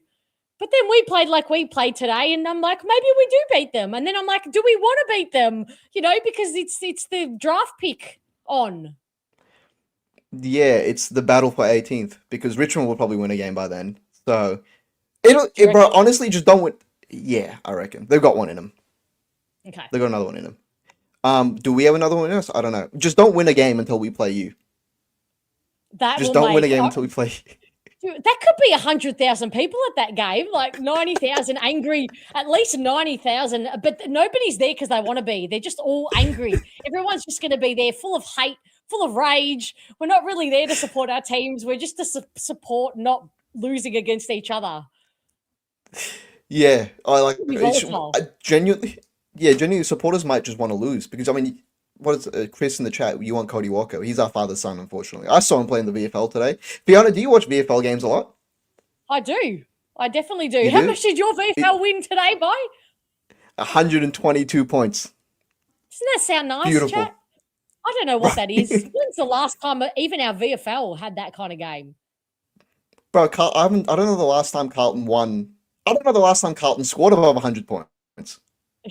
Like, I can't remember, it was so refreshing. And I think, but the thing is, right, no one in our VFL is actually good enough to make the AFL. I don't know if it's the same thing for you, which is why I said, and I messaged you throughout the week, Fiona, and this is more hope for Essendon supporters, right? You have a much better young list than us. Much, much better young list. And, some guy in the media stole my take, or if it was a Gary Lyon, probably. Little snake. Probably. Little grass. He's got form. Yeah. He was like, oh yeah, like I'd take Essendon's list over Carlton's, and he said it like it's some mind-blowing statement, like, bro, everyone knows this. You guys have elite young talent. I watched Nate Caddy. There was a passage of play where he marked it on half forward. No, sorry, he didn't mark it. He picked it up off the floor. The guy's 193 centimeters tall. Picked it up off the floor. Did a 360 to avoid a defender, and then did but 360 facing away from the goals, and then did a 180 immediately after that and hit a target. Bro, you're not supposed to be doing that. You're not supposed to be doing that, bro. Had you not named his name and you said, Fiona, which player did this and is 192 centimeters, I would have said Nate Caddy. That's exactly what he does. Yep. Yeah. I haven't watched him closely, but holy shit, what a star. What pick was he? 9, I think. I know we traded up with Geelong. I think he was 9. Correct me if I'm wrong. Somebody will correct me because I am probably wrong. But I know we traded up with Geelong to get ahead of them. Pick 10. Pick 9? Pick 10. Pick 10. Okay.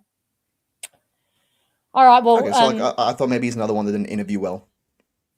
Oh, no. Oh, well, I don't think he is the most eloquent, studious of guys, but we don't care because he is authentic and going to be an absolute champion, definitely. All right, well, let's bring another into the stage because I can see him nodding away there. Anything else you'd like to add to the conversation, Muzz? Hi. Hey, Muzz. How are we all? Sorry, I mean, we're doing all right. Up this show. I just kind of bombed it for the last 10 minutes, 15 minutes. I didn't watch the game, so I'm not going to be on here for too long. I'm just bombing it because it's fun. I was at work, man. I have a job, okay? I don't get to sit down and watch football anymore. Wow. Welcome to the real world, my friend. I'm not sure what life you have been living. Atush's done nothing for the last 3 weeks except for watch football. I see him on every bloody show and podcast in the world. He's got a job, don't you worry. I've got a job, bro. I just don't sleep. He doesn't sleep. I was just about to say the thing about him, he's awake 24/7. And by the way, Atush, we play Richmond before we play you, so we're going to win again. Oh, fuck. Oh. No, don't do that. No, cancel the game. Cancel it. Postpone it. Hey, Richmond are probably winning that. They although then we play Eagles. So anything. Eagles are going to smash us. We're playing them at Optus. We're going to lose. Yeah, we are playing. We're going to get slaughtered. We're going to get slaughtered. Yeah, it's supposed to be positivity, bro. Come on.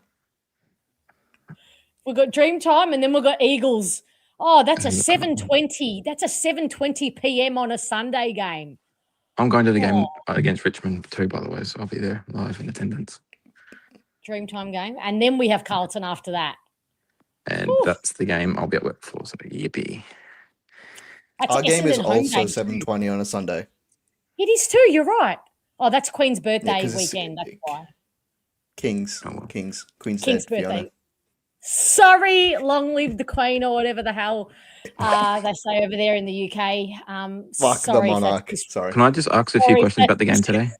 Since I didn't watch it. Go. Can I ask a few Sure. questions about the game? How did Nick Bryan go when he's back to AFL level? How did he go? Pretty good hit out, 57% time on ground. Nice little just easy him in. Some nice synergy with 2 meter Peter. Good hit out. Did Parrish kick a goal? Did I see? There was no way Darcy Parrish kicked a goal. When was the last time he did that? The shock in your face. Yeah, he did kick a goal, and I did enjoy the look on his face after he did it. The happiness. It's like was Sam quite- Walsh kicking a goal for Carlton. That's very, very rare. Ooh, drive by. Just drive by for no reason. At least the captain doesn't want to leave our club. Yeah, true. Ouch. I mean, true, but Did Merrett ouch. want to? Isn't Merrett trying to re-sign though? I swear I saw that somewhere. No, I think No? that is a long. That is not a thing No. that will ever happen. That is long in the past. Forget that was ever considered, because that's not happening. Put that to bed. Put that to bed. Yep. Yeah. How did Zach Reed go by himself with Blockiston? It was better without being good, if that makes sense. Yeah, that makes sense for us. Good. Yeah. Okay. All right. Well, I'm out because I didn't do anything. I didn't watch the game, so I got nothing really to say. Okay, well, watch I just the came in here Muzz. to bomb crash it. Good to see you, Muzz. Are you going to watch the replay before you go? Yeah, probably. I might. You will? Okay. Yeah. I always watch the Okay. replays. You know that. Do you? Yeah. Oh, okay. No, I don't think I knew that. Even the I losing told you, I ones? always watch every replay if I'm at work. Oh, sorry. If I'm you working, just I always if you watch miss every it. replay. Whether we lose Oh, by yeah. 50 points, 100 points, if we win by 20 points, I watch every single game. Why? The Right ones back. you missed. Yeah, the ones I But, like, missed. why? Why? Why? Yeah. Because I'm a supporter of this club and I'm not a bandwagon who just sits there and watches all the good games. I sit there and watch the bad games too. Okay, Nice. but It's part of being a like supporter. But like, you do. But, like, what? You do know the result though, so you don't have to put yourself through that, Muzz. You're a young man with I a know lot of the life ahead result, of you. yeah. You could be like going out, going revs. this is a guy that's like, what, not even a year older than me. All right, let's get this through properly. I'm 21. How old You're are you? so young. Maybe with the drive-by, it cheers him up, can't you tell? Watching Yeah. the replay? It does, Moby. It really does. Thank you, Moby. At least Moby is nice to me. Yeah, I think that's a backwards compliment, but you're right. No, but in granted, yeah, Chris, you're right. No, sorry, Andy, you're right. In fairness, there were some very lovely moments. Just enjoy the first half of Roby and Sharp in the middle, because it was chef's kiss. Beautiful. All right, I'm out of here. Have fun. Catch Adios, up. gang. Bye. Adios. Ciao. Love you, Muzz. What were we saying What a before, guy. Muzz? I know, right? I was We're talking about caddy blazing. sliding, sort of not Yes. sliding, but definitely Archie Roberts, your king, sliding. Yeah, he's so good. He's like that's your next captain. I don't know if that's a popular opinion. That's your next captain. Yeah, definitely. Easily. It has to be. It has to be. Like, there's no one else I see in that club. Maybe Peter Wright if Zach Merrett leaves right now. But, like, he'll probably stay... Wait, how long is he contracted for? Till the end of the year? Merrett? Yeah. No, end of next year. Oh, fuck. It sounds Oh, very, shit. I know. So, but the thing is, if he asks for a trade, which I think we should grant, we're still going to trade for him. So we essentially will still get something for him. He can't just walk. Yeah. No, I mean, but it depends on what you get. So, like, if he leaves at the end of next year and he's a free agent and you get compensation, you only get one pick. It'll be like a pick in the... It depends on how much... The way they do it is dumb. So it depends on how much he gets paid at the other club, what they value him And as. even that, So, like, that doesn't make sense, because Oscar Allen and Sam Draper are in and around the same and West Coast got the high compensation pick and we didn't. So the AFL will do their secret herbs and spices no matter what. What did you get for Draper? I don't know, something shit. I can't remember. I just know it wasn't as good. I can't remember what it was. Chat, somebody will tell you, but I just know it wasn't pick 3 or pick 4, whatever the Eagles got. You're right. I mean, for Jack Silvani, we got pick 9, which is crazy. Because he's Jack Silvani, he's not a good player, is he? So, I mean, we got blessed there. Is he not? Are you still running with that? Oh no! Look, he's an okay footballer. He's a fucking dog, though. You know, like it's both things can be true. Like it's like I can admit, it's like him. Charlie's pretty good at football, but like, is he a nice person? No, he's a fucking dog. So, you know, yeah. No, look, I mean, I came here for the honorable loss thing. Like, I know no one likes an honorable loss. I know no one likes losing. But, like, considering how young you are and the opposition you faced, I know they're injured. I know they're heavily injured. But, like, I still think the Giants have the best system in the league. Like, you were talking about their midfield before and how good they are. I don't think they have stars in their midfield. And they're missing a lot of people, too. Like, Tom Green is out, who's probably their best player. Yeah. They just have a system. They just they know their system so well. And it's literally just next man up. It's always next man up, which is something like teams like us don't have because we're shit. So you gotta take what you can from this game. You don't have to be happy with it. No one's happy with it. I wasn't happy with the loss last week, but I was like, I can walk away from something from that game. It's hard when you lose by 60 points. Like, what did you lose by last week? Brisbane. Played Brisbane, yeah? So we played Brisbane 60 points. I think you guys can be 66. Thank you, Chris. You can be happier because the quality of opposition in your honourable loss was the premiers, the reigning premiers. GWS are missing Hogan, Green, not Buckley. Who's their other star? Sam Taylor. Sam Taylor. Yeah, Sam Taylor. So they're 3 of their very, very good players. But in fairness, we're missing Isaac Kako, Nick Martin, and Angus. Well, Angus Clark is probably not our best player, but he's one who would be playing, getting games into him if he wasn't injured. So yeah, Ridley as well. Ridley, of course. I knew there was 3 in my head. I'm like, there's definitely 3. Thank you. You know my team better than I do. I researched before I came on you. Yeah, Moby did say you came with the receipts, definitely. Aaliyah as well. They're missing, but Aaliyah, he give or take. Aaliyah's a bum, bro. They wanted to get rid of him. They did. They tried hard. And then, that was the one that where Saints were like, we'll take him. And then they're like, no, actually, we changed our mind. Just kidding. We don't want him. Bro, they dogged him. Bro, they dogged him James, in the 11th he's hour. A regular here. James. James, I need you to join the party too. Feel free to click on. James, your man, Corey Durden, what a fucking player. Thank you for playing him in his position because I've been hard on Corey Durden his whole career at Carlton, being like he's a good player, he's just not being played properly. And look what he does at Port Adelaide. What a fucking star. Shout out you. I'm not saying, I know I'm saying shout out you like you're coaching him, but tell your coach I said thank you. You know what? But you know what? James also is here. You should just come on and join us because James had an honourable loss as well. We're all in the honourable loss club tonight. James, you had the worst one. That's painful. 2 weeks in a row. James, how are you feeling, friend? But you guys are going pretty well. Sorry, we should say James is a Port Adelaide supporter. But yeah, that's tough. That's real tough after last week, the showdown, but you got close to some quality teams. So I think you're going to be all right.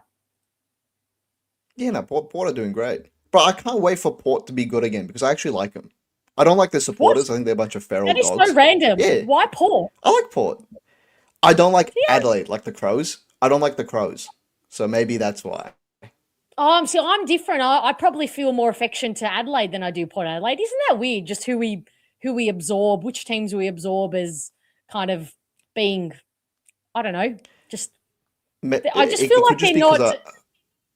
I love Zach Butters. I love Zach Butters. Okay. He's a little shit. He's got that dog in him. You're going to love Bulldogs next year? Because that's where he's going to be. Sorry, James. No, he's going Carlton. What do you mean? We're offering the big bucks for him, bro. Bro, we're getting rid of everyone. 20 players out of contract. I'm telling you, we got money for him now. The war chest is open, Fiona. I'm telling you. We'll throw in Mackay in that deal too. Just have him, I Can I tell you something? These players, these incredibly good players, want to win more than they want the cashola. They're not going to either of our clubs. I'm very sorry. We'll make him an offer he can't refuse. Don't worry. We're Carlton, bro. All right. Run by the mafia. I mean, I think he's coming to On your Melbourne, bogan but slayer. I don't think he's going to Lygon Street. Sorry.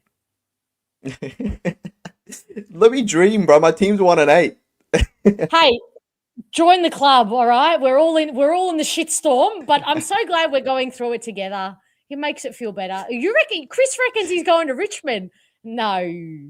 He's going up the Bro, highway. Richmond could be good for him. Nah. Richmond could be good for him. Good young team. Cody Walker will be there next year because he realised Carlton's a shithole and he'll just nominate Richmond instead. He wants to win. No, if he's not going to Carlton, Cody Walker can come to Essendon. Why the fuck would he do that? Well, why would he go to Richmond? Richmond have just as good young guns as we have, as many good young kids as what Richmond do. Yeah, but their captain doesn't want to leave. We both have maybe like bad cultures. maybe we want Like, we want our captain to leave. Have you ever thought about that? Maybe it's the other that's way not now. good either. True. Maybe that's not good either. Like you could be like St Kilda and trade your captain out. You know, like Hey, he's not our it's captain anymore. It's not a good look. Stop calling him the captain. He's not Oh, our yeah, captain true. anymore. Yeah. True. Fuck, why is he still here? Why does he still show up to work? Because he doesn't get, well, I was about to say he doesn't get paid, but that's not true for AFL footballers. They get paid even if they don't show up. Isn't that what's happening with Tyson Stengel right now at Geelong? So he can probably just not show up and still get paid. Mr. Universe, we do not. Is that Noel? Yes, that's Noel. Is that Noel's? No, Yep. we do not want our captain out. I said this last time. Actually, I didn't say it. I messaged Fiona. I'm like, I know Carlton supporters are fucking stupid, but there's so many of us. So it's not that we're all dumb. There's just more per square meter. It's just a higher average. So I promise most of us don't want Cripps out. But that being said, if he does want to leave and win a premiership, I won't hold it against him. Go to Freo, win a premiership. You do you, bro.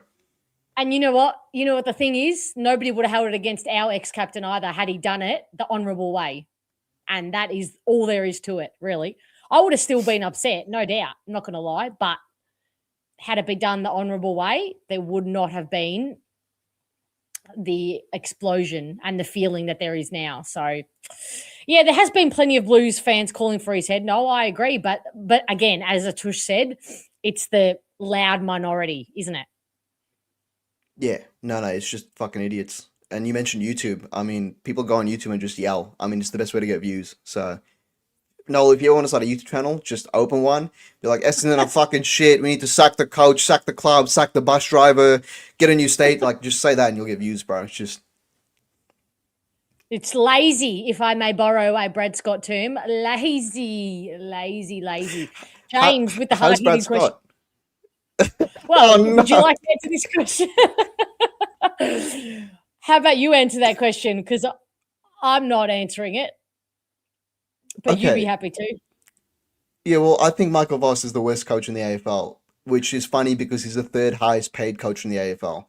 So, like, it's interesting. I was going to ask you about Brad Scott because Michael Voss is doing this thing now where he's blaming the players. Which blaming them? Like, he's... Yeah, no, he goes in press conference like the effort wasn't there, you know, like there's only so much I can do from the bench and blah, blah, blah. Oh, fucking sick, bro. Like, that's how you know a coach is gone. Once he starts throwing his players under the bus, that's how you know he's gone. So my question was, like, has Brad Scott ever done that? What's your perception of Brad Scott?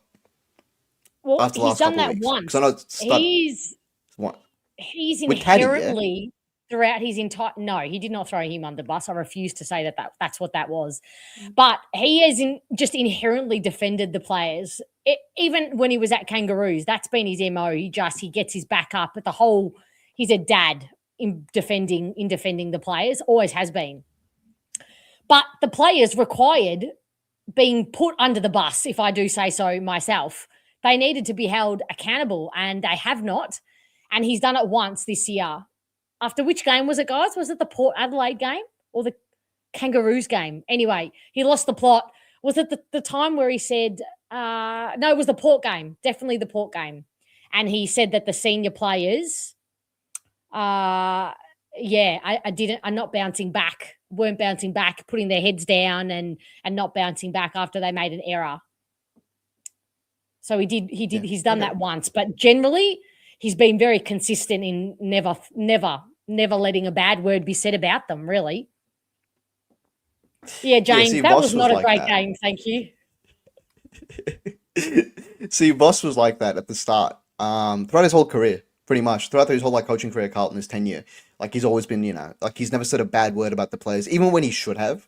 He's always been really protective. But like now that he knows he's gone, everyone knows. Michael Voss knows Michael Voss is gone at the end of the year. So he's turning on him, which is, it's ugly. I don't like it. It's a bit too late now to be doing that. If you wanted to do that, you should have done it last year. Last year when it really mattered. So, well, TL, let me ask you this. We're going to die at some point. Yeah. We still hold the greatest line from a coach this year. That's beautiful. The year is young. The year is young, let me say. But let me ask you this in terms of like a lot of people, I guess supporters are never going to be happy, but supporters continually think that selection integrity is non-existent in our club. Does your club and your supporters also think the same? I'm trying to get a feel on if this is just Essendon or if this is a widespread epidemic. Well, yes, no. I feel like every club has that thing, and especially us because we're both 1 and 8. We're both really big, powerful, prideful clubs. Yeah, bad we're 1 clubs. And 8. Big, bad, big, powerful, and bad right now. Yeah, and we're still first and second for average attendance, so not bad for 16th and 17th. So right. Look, like we have the biggest thing I can point out is Harry Mackay, right? Before last week he kicked 8 goals for the year. I do a show with Pummy and Oz, called the Selection Table. Where we pick the teams before every game, and I dropped him and Hayward because I'm like, these are senior players on big money and they're not performing. What's the point of keeping them in? And then Voss kept them in, and they both had incredible fucking games. So I think a lot of the times you can be like, my favorite phrase ever, and it's gonna make me sound so cringe, but like a week is a long time in footy, and it's cliche, but it's so true. Like so much can change in a week. Selection, I don't know. Like we have so many young players in the VFL where people want them in, but they're just not ready. Like I don't think people understand the jump between the VFL and the AFL. Like I watched the VFL. I went to the VFL and I watched it. Right, we won by 120 points. I can name 2 players that are maybe AFL ready from that game, and we won by 120 points. Right, it's not because they're bad. Some people are just VFL merchants. Like I'm watching this guy we have. Like Liam McMahon was one of them. For us, he's great in the VFL. Great in the VFL. He's our VFL captain. And he wasn't good enough for the AFL. I'm not sure how he has been for you guys. Have you guys played him in the AFL much? No, 1 game, 2 games at most, maybe more. Yeah, there you 3. go. And you guys are 6th, and you guys are 17th, on the ladder, and you can't break into that team. So it goes to show that some players can be great in the VFL. Sorry, that's not a drive-by. Some people can be great in the VFL, but just not good in the AFL. So like, I understand the whole selection integrity thing, and people are upset. Why isn't this player in? Why isn't that player in? But sometimes you do just have to trust the selection committee, because it's not just the head coach. It's a whole team of fucking coaches dedicated for that. And they all talk, like if you want to give your VFL team props, the VFL coach also has a say in the selection table. So you can't be like, I trust this guy and he's good, but when they make a call and it doesn't work out, you bag him, like it's okay to hold them accountable, but it's not as easy as it seems, it's not as like black and white. Yeah, I know. And it's the situation where nobody's ever going to be happy. Someone's always going to think that somebody's getting gifted a game, right? Yeah, always. Like I see dumb people say we need to drop Cripps. That was a genuine discussion in the Carlton community. Like we need to drop Patrick Cripps, and I was like, "Are we for real?" Like, and he was like, "Oh, if you take away his captaincy and his name and his contract, what good does he do?" I'm like, "Are you fucking stupid, bro?" Like. I had a conversation with someone. He's like, "No, we need to get rid of him. Like he's not a good leader, not a good captain." I'm like, "Bro, he's the only inside mid we have." I think what gets lost as well is team structure, right? It's the issue we have. We play our best 23 players just by their name. So I don't know if you know, we played Cripps, Walsh, Hewitt, Chera, in the same midfield, right? You can't play all of them, but we played them anyways, and that resulted in George Hewitt, a best and fairest winner, by the way, playing half forward and getting 20 touches for the game. What the fuck was the point of him being there? He had no impact on the game whatsoever. So it's not just like, you can't just pick your best 23 players. You need a system and role players, you know? Like, I say it all the time, we throw Harry Mackay up on the wing and like as a ruck forward, right? And it works, but like it didn't work before that. And I was like, if he's not performing in the forward line and we have to move him somewhere else for him to be good, just play a player in that other position that would play well. You know, like Adam Cherr at halfback is one. I don't want to see him there. If he can't fit in the midfield, don't play him. Play a halfback at halfback. Don't play a midfielder at halfback. Yeah, and this is our issue with some of these senior players, that I feel like we are just moving around all the way around because to find them a spot just to keep them in the team when it might just be easier. But I also subscribe to the fact that you can't play a team of kids because you can't put them all out there and leave it up to them, because that does damage too. So it's a balance. No, of course. Like I have this thing where, first I have this thing where like not all kids are made the same. I don't care what draft pick you are. So like you look at Cripps, right? Came in, I think it was like pick 43 or something, some dumb pick, right? He came in and we forged him in the fire. That's my favorite way of describing it. We chucked him in the middle in a team full of no one and we made him captain at 22. And luckily he was enough of a player to survive that and grow. But then we tried to do the same thing with Paddy Dow. We also tried to forge Paddy Dow in the fire, right? We didn't develop him well. We didn't really play him into the role. We just chucked him in the AFL. Look what happened to him. So it's not all of these kids are built the same. You don't want to kill some of these kids by playing them super early and giving them like a lot of games, especially in a struggling team, because it kills their confidence. And sometimes they never recover from it. And one thing I will say that is lost on a lot of supporters, and fair enough, because we're so shit, so we get caught up in that misery sometimes, but players develop slower in underperforming teams. So Geelong's crop of young draft picks are going to develop much quicker than some of ours because they're in winning systems. They're constantly winning. They're surrounded by really high quality players. Ours are not going to develop as quickly or as consistently as what they would do. So that also has to be taken into account, but we have no choice. This is the route you got to go. You got to commit to playing the kids and drafting kids and having a team full of kids, because it's the only way we're going to get off the bottom of this ladder and out of the muck and out of the mediocrity. So, but we have to remember that they do develop slower, and that's not. Yeah. That is true with a different coach. That is true with a different system. That fact remains. It just is. Yeah, and like to TL's point, anyone looks good in that Brisbane team. I'm big on the fact that Levi Ashcroft is a shit footballer. He's not good. Levi Ashcroft, the younger one, he's not a good footballer. He's just in an elite system. The system at Brisbane it's designed to make him a good system. A good footballing system hides your weaknesses, plays you to your strengths, right? I also think if Michael Voss was coaching Brisbane, they'd still be winning. Because I just think that they have so much talent. They're so well set up. Any coach could coach Brisbane right now and win. See, you just said they're so well set up because of the coach. I don't think there isn't a single AFL team that's good enough to win on talent. There just isn't. Right? I'm big on this. Like, system always beats talent. Always. System and like actual like tactics beats a bunch. Like, I'm convinced, right, if we got Sam Mitchell, we gave him a year at Carlton, he could beat any team in the comp. If he was allowed to play that game style he plays at Hawthorn, and we ran and carried, maybe we don't have the cattle. Maybe Carlton's a bad example because we're really shit. But like, but that's what I mean. Like, you need the cattle to undertake an elite system. That's just fact. Yeah. Like that goes hand in hand. If you don't have a good coach has a complex system that most can't pick apart, like a Sam Mitchell does. You need the cattle with the mental dexterity to understand said system and then play said system. Yeah. No, that's fair. That is fair. But again, I just think system beats talent. Again, like we couldn't win a flag, Fiona, because we didn't have a good system. We had all the talent in the world. But you must have a good system to get you to a prelim. I refuse to believe that a good system can get you to a No, we didn't. No, we didn't, Fiona, and I can tell you why, because talent's not consistent, right? It's not. We were never consistent in that run. In that run that we had in 2023, we weren't. Like, I'll sit here and die on this hill. I would have sacked Boss after 2024, after that elimination final, after that year. You know the Geelong game that we won and everyone lost their minds? Wasn't happy with that win.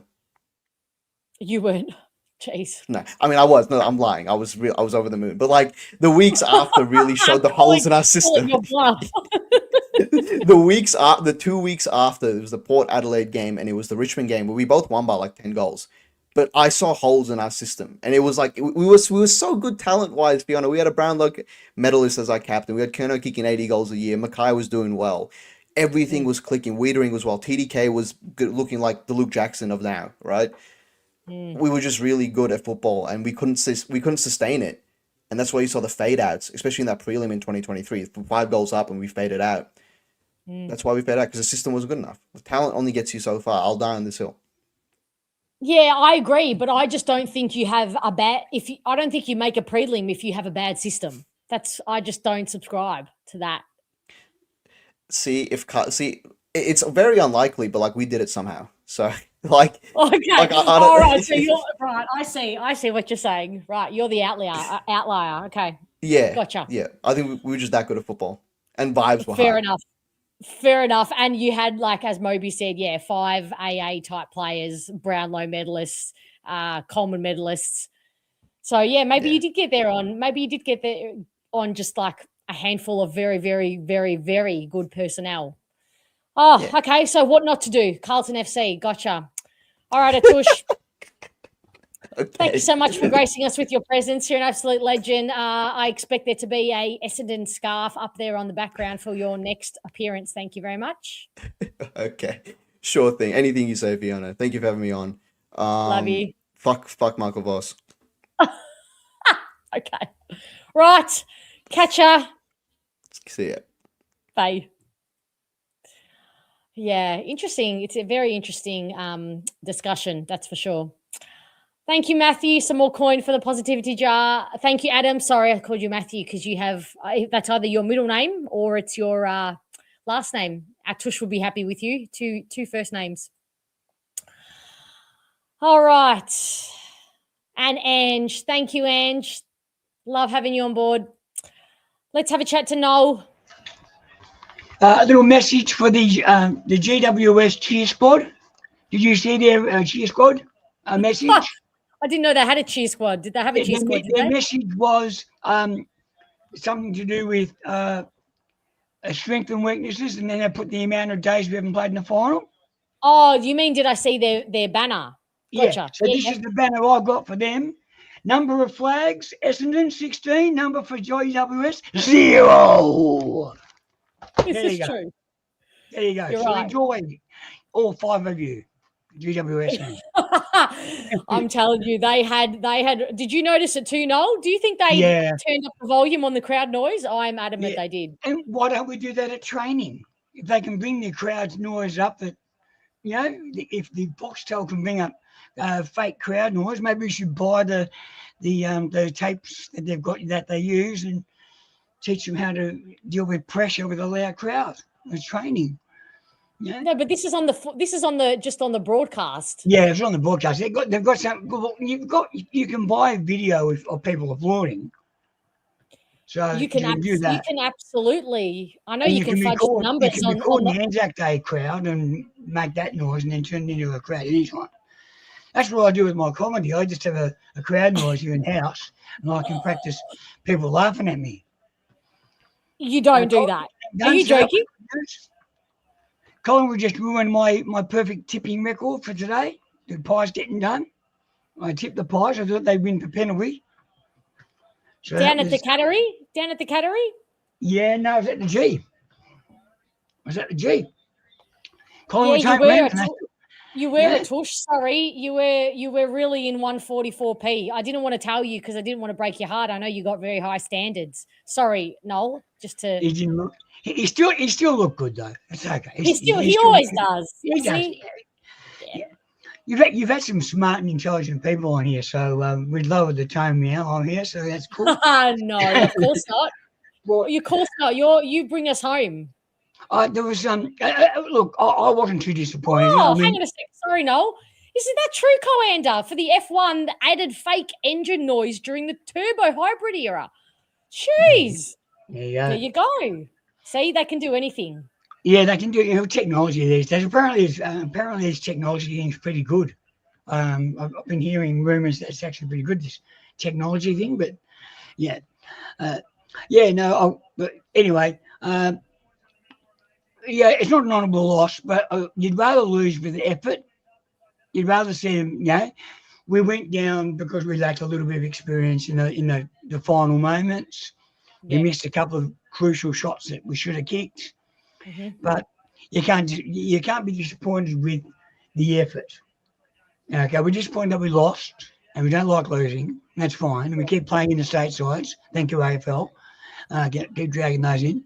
But as I said to you the last time I was on, we had 2 travels and an Anzac Day game. A lot of pressure, a lot of big crowds, a lot of travelling, a lot of difference, and it can wear you down a bit. I think we played well today. I don't think they looked worn down, though. Did you think they looked worn down? I thought they looked full of energy, full of run. Yeah, but that's the reason why we lost to Brisbane last week, because we've had so much travelling and so much pressure games on those young kids. They were refreshed. They had a bit more of a break. Impact, but it's good for them to learn and to get the and they had a bit more of a break to freshen up. But yeah, look. It's amazing what a good system will do to make Laverde look like a defender. He actually played a pretty good game, I thought, Laverde, to be honest. But look, Brian needed the run. I thought he did some nice things. A couple of knock-ons and shepherds for his teammates, and the 1% stuff that people forget about. It's not always about hit-outs, but I think he matched it well on the ruck. He probably did better than I expected him to after seeing the VFL form, so I'm calling that a win. Yeah, but sometimes players don't go 100% when you're senior players in the VFL. Maybe sometimes they can get by on getting through and just doing enough. But he had a game, then a break, and then another game as well. So he had that bye in the middle. So he hadn't had that consistency of games over the top. So, yeah, well, I thought he did pretty well. Blackerson, I like Blackerson in the back line. He's awkward. He's fumbly. But that's good because he's awkward and he's fumbly, and that means he's unpredictable for the opposition as well. I think the way he disposes of the ball and his kicking style is very unpredictable. Yeah. And sometimes he'll do a little sidestep and take the player on the mark on. And that's very unpredictable, and he gets away with it mostly because they don't expect him to do it. I think he's deceptively fairly quick off the mark. He's not going to be sprinting away. They're going to catch him after 20 metres. But I think he seems to have a pretty good read of the game. There was that one dodgy free kick that was given against him early. It was over the shoulder. But Peter Wright gets that every week, and he doesn't get any of them. So that was a little bit. And there was a chopping of the arms late in the last quarter too that I thought we could have got, where Newen missed out in that snapshot. 2 seconds earlier, there was a chopping of the arm. I've been a fan of Ellie. I've been a fan of the lady umpire. 1 second, Noel. Oh, would you look at this? Everybody, Langy gifted the 5 Bomber Banter memberships. If you received one, please give a shout out to Langy, and also Anthony. Thank you, legend. Welcome aboard. Go on, guys. Thank you, Langy and Anthony. Appreciate it. Sorry, Noel, continue. Yeah, so look, I think how does Mackay get back in? I don't think the back line. Sorry? I don't think the back line played that badly. No, but they also had a shit ton more pressure up the ground, which made it much easier for them to set up and prepare for the entries inside 50. The ones that didn't come from centre backs. And that's been the same when Mackay's been inside. We've always put pressure on because our midfielders don't do enough defensive work to help out the back line. I think the back line played all right. And Mackay gets back in. Obviously, he gets back in. But who's he pushing out on the current form? Because I think that was almost the perfect team we had. Almost perfect balance of what's available at the moment. That's almost the perfect team that we had. But obviously Ridley and blokes like that out. But from what was currently available, that was almost the best team we had. Yeah, you just got to. Maybe it's opponent based because we were fairly small down back. We were tall up forward, but fairly small down back. So, you know, when we come up against maybe next week, of course, Tracy and Voss. And are they playing? Who I'm trying to think who's because Sean Darcy's not playing at the moment. Yeah, Amos, but I think he's a medium-ish forward. Anyway, my point is maybe we have to think about matchup. Obviously, TL, you're right. Mackay gets back in by playing well in the VFL. I guess that's maybe a couple of good games strung together. But I think it also might depend on who we come up against. Yeah, I mean they've got a tall forward line, but they've got a pretty dangerous big fella, and they've got two very dangerous big fellas because Mason Cox is playing pretty well for them at the moment as well. Oh, Cox, he's the other one. He's did he play last night, Friday night? Yeah, he did. So Freo. So he rests up forward, and then Jackson also spends some time forward too. So Jackson's he's one of the best, isn't he? He's the new Max Gawn. He is the true unicorn. It was strange that Melbourne got rid of him, but he wanted to go back home, I guess. But I think he did. Yeah. And he wasn't like Max. Look how good Max Gawn. There's no hindsight there because Max Gawn is still playing so well. The Grundy experiment didn't work because Max Gawn is just too good.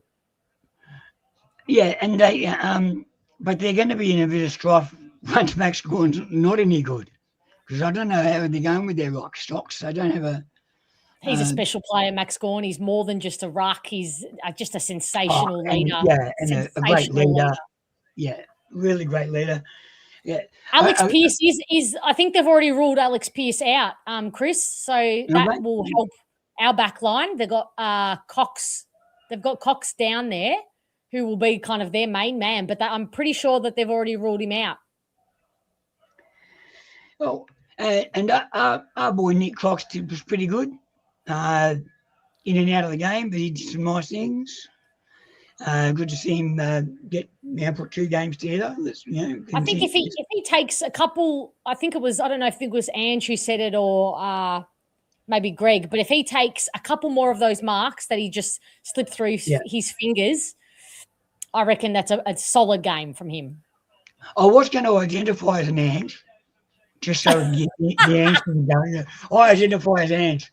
Yeah, I'm a bit upset that we only got to the two Anges tonight, but I'll be grateful for what I got. Hey James, if you're still in the chat or if you're still watching, I put the link, but I saw you dropped in, but then you dropped out. So if you still want to jump off for a chat, feel free to click the link.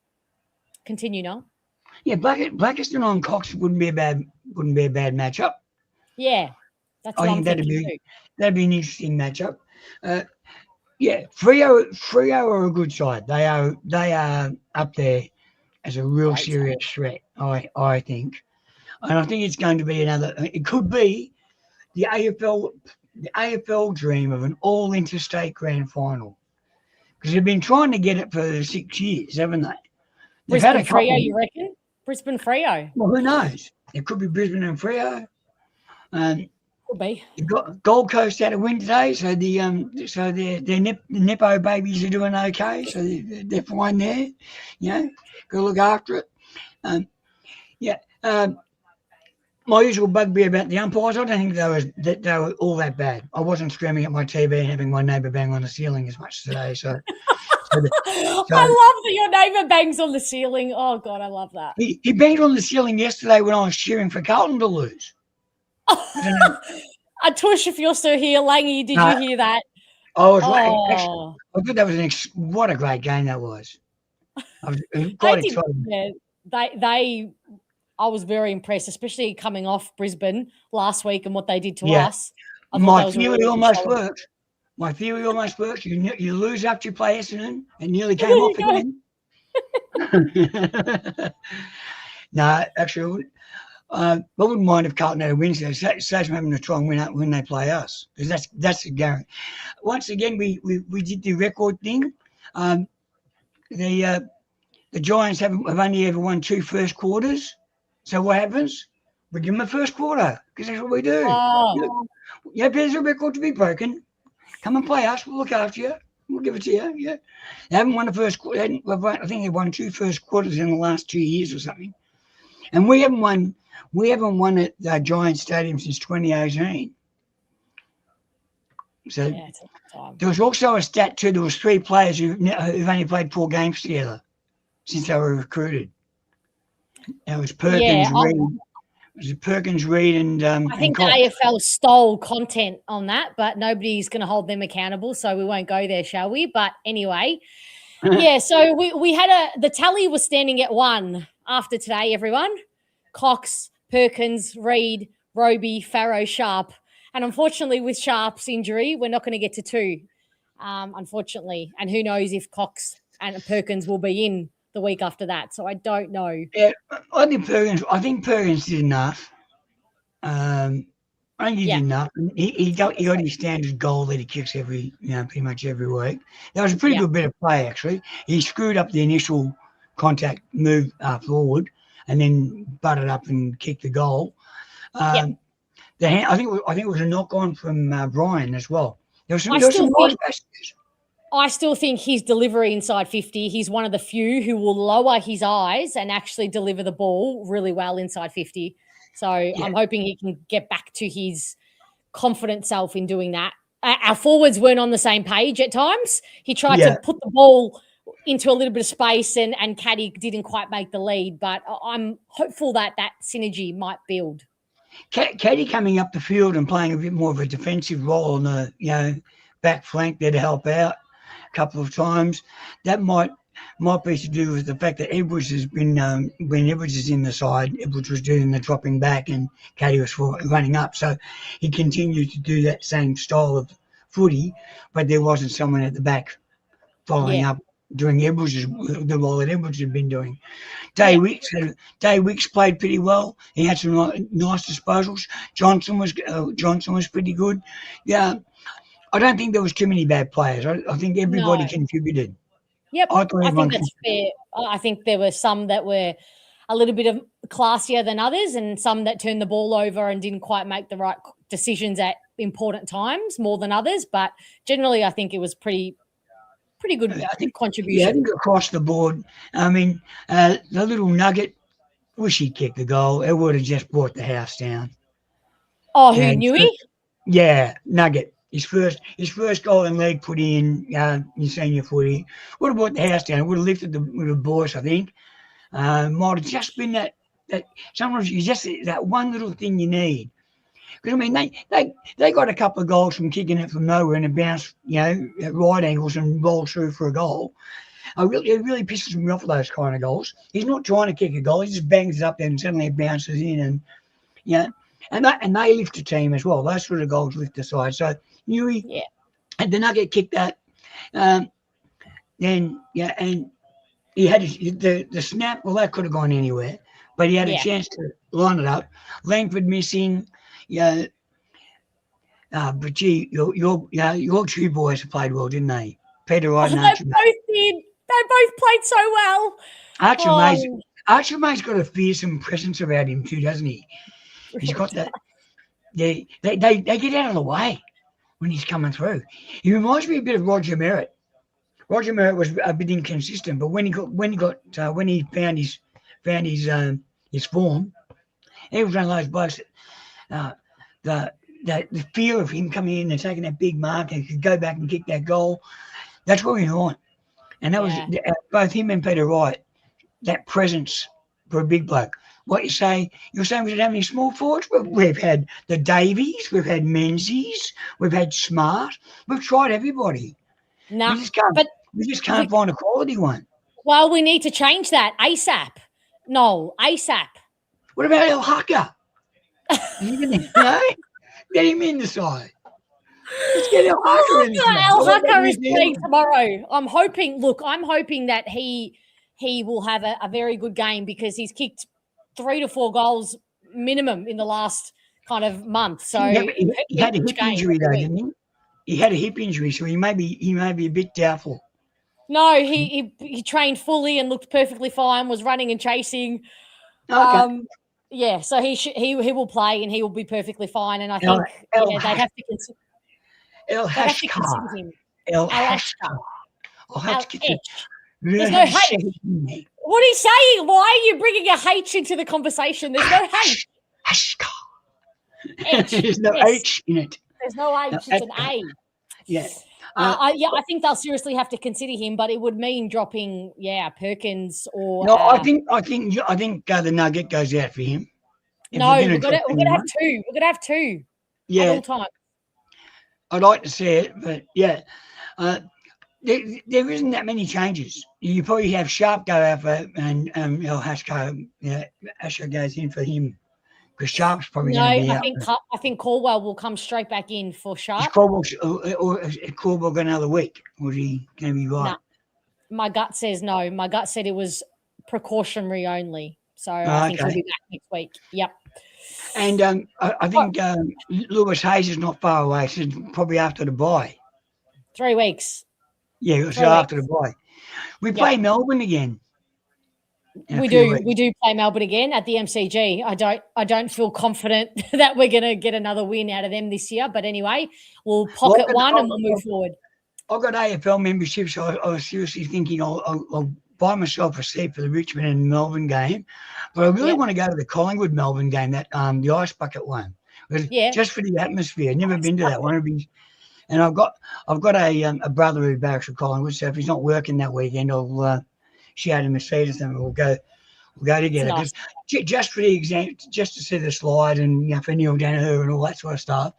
And the atmosphere would be good. So maybe I'll have to lash out and spend some pension money. Oh my God. That's what I'm trying not to piss myself laughing at that because it was so innocent, but not quite an ice bucket, ice bath. I think it more is, but no, they sell the buckets. They sell the buckets at Bunnings now. Oh yeah. Well, on smaller scales, people are doing the ice bucket challenge. For sure, we'll give him that. Atush, let's give him that one. Ice bucket challenge. It's all good. Same shit. Yeah, look, same shit, same shoes I stepped into me. So yeah, absolutely. All right, before I let you go, Langy asked, have you sold your bed yet? No, as you can see, it's still there. I'm putting it on hold for the time being. We'll see what happens. Okay. Yeah, the way things are going, I'll probably have to pitch a tent and live on the live in a nice little tent or something. But I know. Well, it just means you've got to buy less Gaieties, less Tim Tams, unfortunately. No, terrible idea.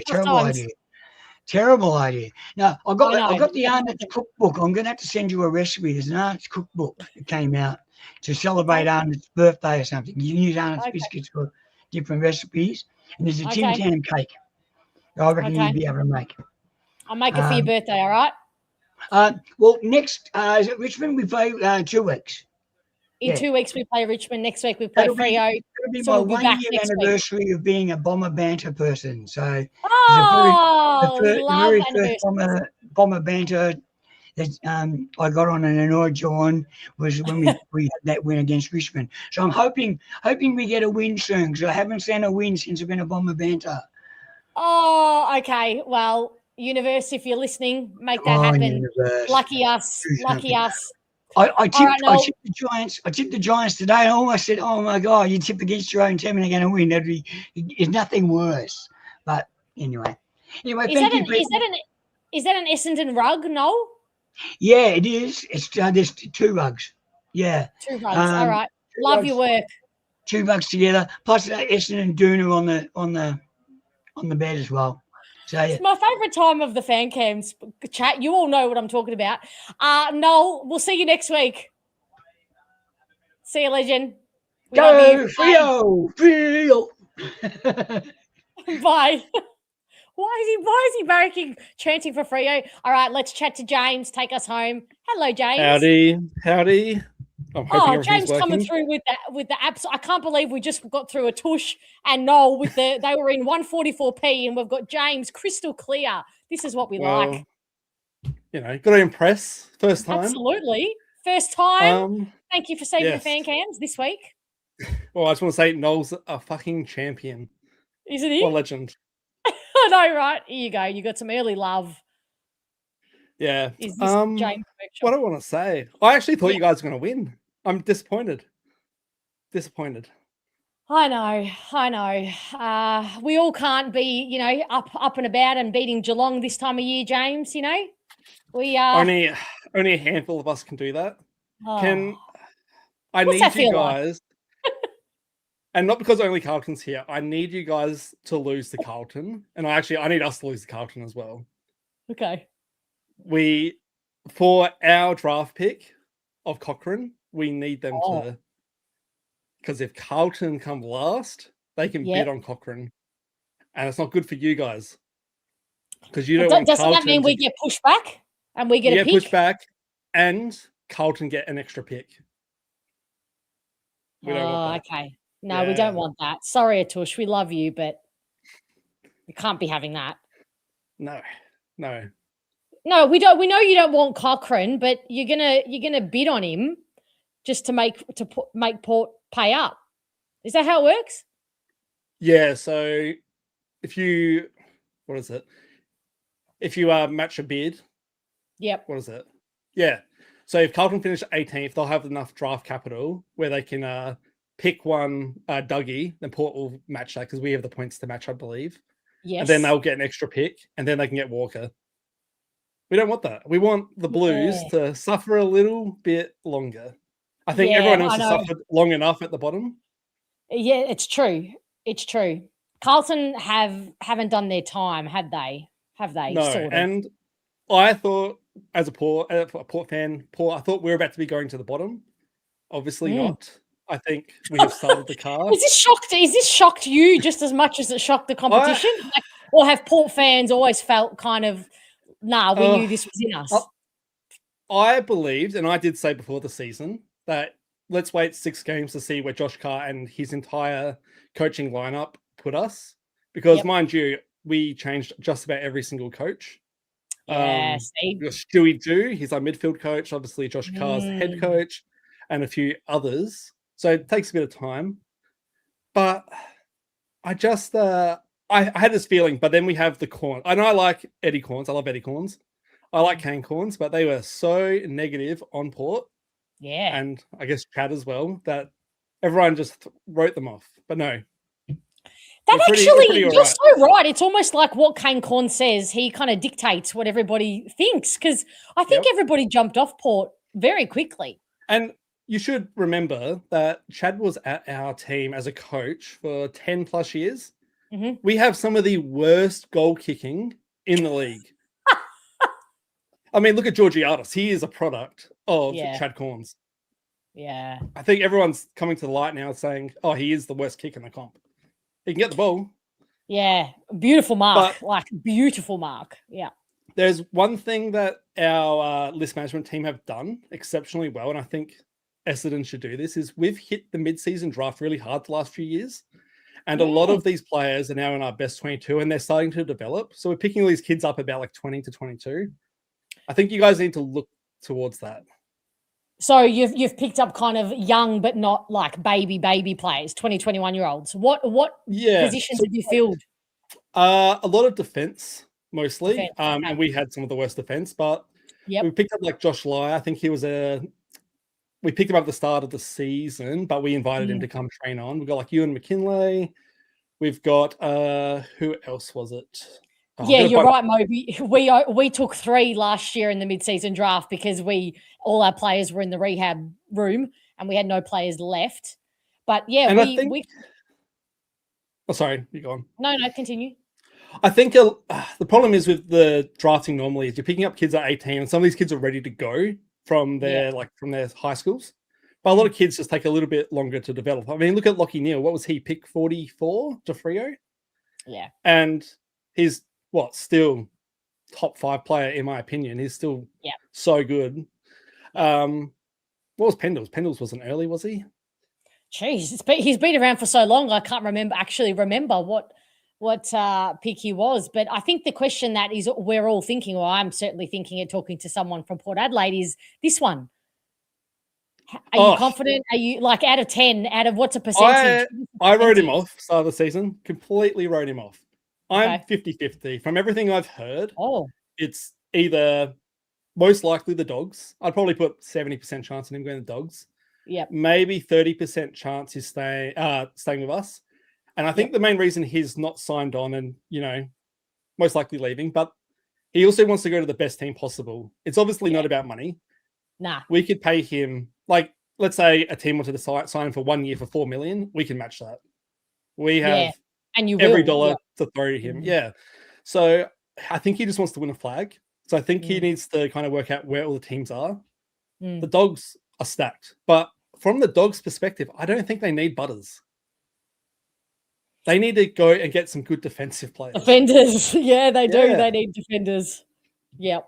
You're right. That they would be putting a lot.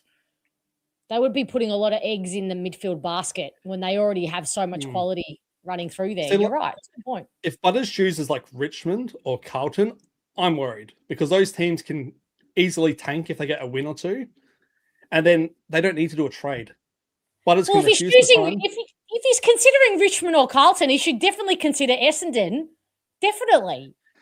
Oh, Atush, so serious question. If he stays, would you still want him as captain? I love Rosie. I don't think Rosie has the dog in him that Butters does. I think, and Port have never been a team to run two captains. We briefly did with, who was it? It was Wines and maybe Jonas. What's happened to Wines? What's happened to Ollie Wines? He won a Brownlow. And he's a Brownlow medalist. Yeah. He's like Cripps. He's just not as good as Cripps. And all those are slow contested midfield ball players. They're dying. They're dying. I think the only really good one right now is probably Jason Horne-Francis. And even then, he struggles to get into the games. You got to. If you're that player, if you've been pigeonholed at that player, you've got to be like Paddy Dangerfield and very, very good forward. Yeah, and I'm not fussed if we lose Butters because we'll probably get at least 2 first rounds for him. And realistically, I mean, we're getting fucked by the AFL more than yourself and more than Carlton in the draft changes, but such is life. Because we got 3 NGA/father sons next year. Next year, yeah. But and 2 of them, I don't know how you're going to get them all, but 2 of them, if I'm correct, have already committed to you guys for next year, haven't they? They've turned down Zame's pilot, and I'm pretty sure we're already hiding him. We put him in for surgery last week. That is good business. I love that for Port. Well done. Go Port. Nice business. And Salopek as well. If we could just find a way to hide Kobe Buick, I'd be okay with that. Yeah. And unfortunately, we're both battling, I believe it's both of us, or maybe it's Melbourne, for Roden. You and us. No, us, because he's in our NGA. Yep. I don't think you're gonna be able to fit him in. I'm just gonna say I don't think we'll fit him in, but also I always like to think of the go home factor, and I believe they're all based in Melbourne. So they are, yeah. Yeah. He would have to leave. Yeah, he would have to essentially leave his family. And being interstate, I always like to think of the go home factor. Half our team's Victorian. I mean, half of them are all Victorian players, but yeah. We really struggle, including Crows, at getting interstate players to come over, but we don't struggle in getting talent back. That's why we got Durden back, and he is a champion. And look how good he is when we play him in his position, unlike the Blues. Oh, Carlton. See, Michael Voss, what are you doing? Just play the goddamn kid in his position, would you? But, yeah, I think it's interesting. With Butters, I don't know what we do. To a degree, I just want him to go. I want the trade capital. I'm thinking about the future. Okay. And one thing people don't really realize is that Butters and Rosie actually have the exact same gameplay style. And for most of the years, they were going back and forth for who was the best player. Mm. And that's when we had Dersma kind of fall off because he just wasn't as good and he got pushed out of the midfield, which is why I think it's crazy you guys aren't playing him in the midfield. Well, he's so good. In the midfield, you mean like inside mid? As an inside mid? He was. Yeah, He was I mean, right. somebody did say last week that they would like. I think it was Craig actually. Shout out Craig, who said that he wants to see him inside because we're struggling. We're last in every single clearance midfield metric, or the ones that Or at matter least anyway. So I don't know. Put him in the forward line. Say not on the wing. He's useless on the wing. what? No, everyone hates it when we put him in the forward line. Well, we also don't have a lot of quality wingers. So That's fair. That's fair. And I don't watch your games closely. And I also he's our best winger. Put it that way. He's our best winger that we've got. Yeah. I think I do think there's one thing you guys need to do, and you guys have a really good opportunity to get Toby Green next year. And he's a grub, but you need some leadership in your club. Your seniors are terrible. Yep. Don't sugarcoat it for us. It's okay. No, you guys have some of the best youth I've seen, but you also need to protect them. Well, who's is it Dyson Sharp? You guys need to get someone to, well, I mean, I used to go for Centrals growing up, so here's my boy. You want to fight? Yeah, but you guys don't want him to go back home. You guys need to convince these interstate players. That guy's not going anywhere. He's not going back home. I'm chaining him to Tullamarine, literally. I just think, you just need to get a leader or two, or a Lockie Neal if he wants to just move away, because I don't think the Pies are going anywhere. And if Neil just wants to change the scenery, and it sounds like he wants to go to Melbourne for some reason, I don't know. You just need to pay out the arse, get a really good senior or two. Yep. We're on the same page. I think everybody, we continually, this year, the pattern has been that it's not the kids not standing up generally. It's the kids maybe lacking a little polish, but it's generally the senior players who are the ones not really standing up. So everyone, I think I would be shocked if the coaches don't know that as well. And from what I've heard, I think they are well aware. So now we just got to we're going to do our best to put these kids out on show and attract a Toby Green, a side bottom, a Rampy, and show them. Zach Bailey. Oh, you guys could pay so much of Zach Bailey. Where's he from? Is he from Victoria? Yeah, I believe he is. I think that's why there's the conversation that he's gonna actually come home. I mean, but I just don't know that he's going to come to a club on the bottom after winning premierships. Well, that's the thing. He's won at least one premiership, right? So unless he's sick of winning premierships, can you get sick of winning premierships and just want a new challenge in your life? I think you've got to throw the biggest bag ever. But then the question is it worth it? Because the Lions are throwing a bit of money at him. I think it's like 1.4 million. Oof. It's a lot of money. I mean, we have money. We can do that too. But that's the thing. And if you can front load it, what does that matter then? I don't know. Yeah, money. We're like you, James. Money's not an option, and it's not a problem, I should say. So no, I thought we had money issues, but apparently we had to give Horn Francis a new contract the other day just to pay him a bit more because we were at the bottom of the floor. What? Yeah. Oh, happy days, Jason Horn-Francis. I mean, he's playing good football. Fair, what was it last year? We were able to offer a $2 million contract to both Naz and to Butters at the same time. Yeah, wow. We've got money, but that means you guys would have about the same amount. You guys would have that much as well.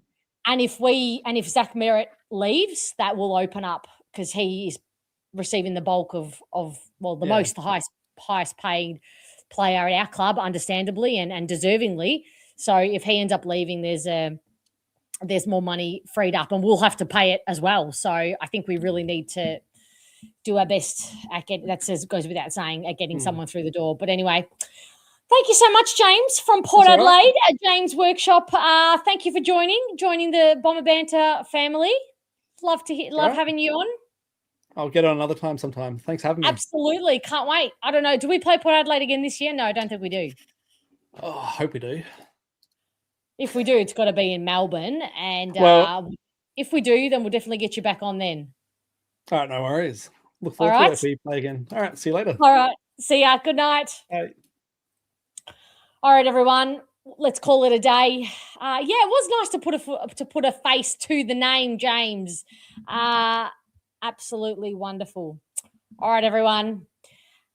a very, very, very happy Mother's Day to any mothers that are still in the chat or watching this for tomorrow. Happy Mother's Day. Have a wonderful time. Have a wonderful day. If you're here, if you have obviously you all have a mum. If you have a wife, partners who are mums, make sure you spoil them and treat them very, very well tomorrow.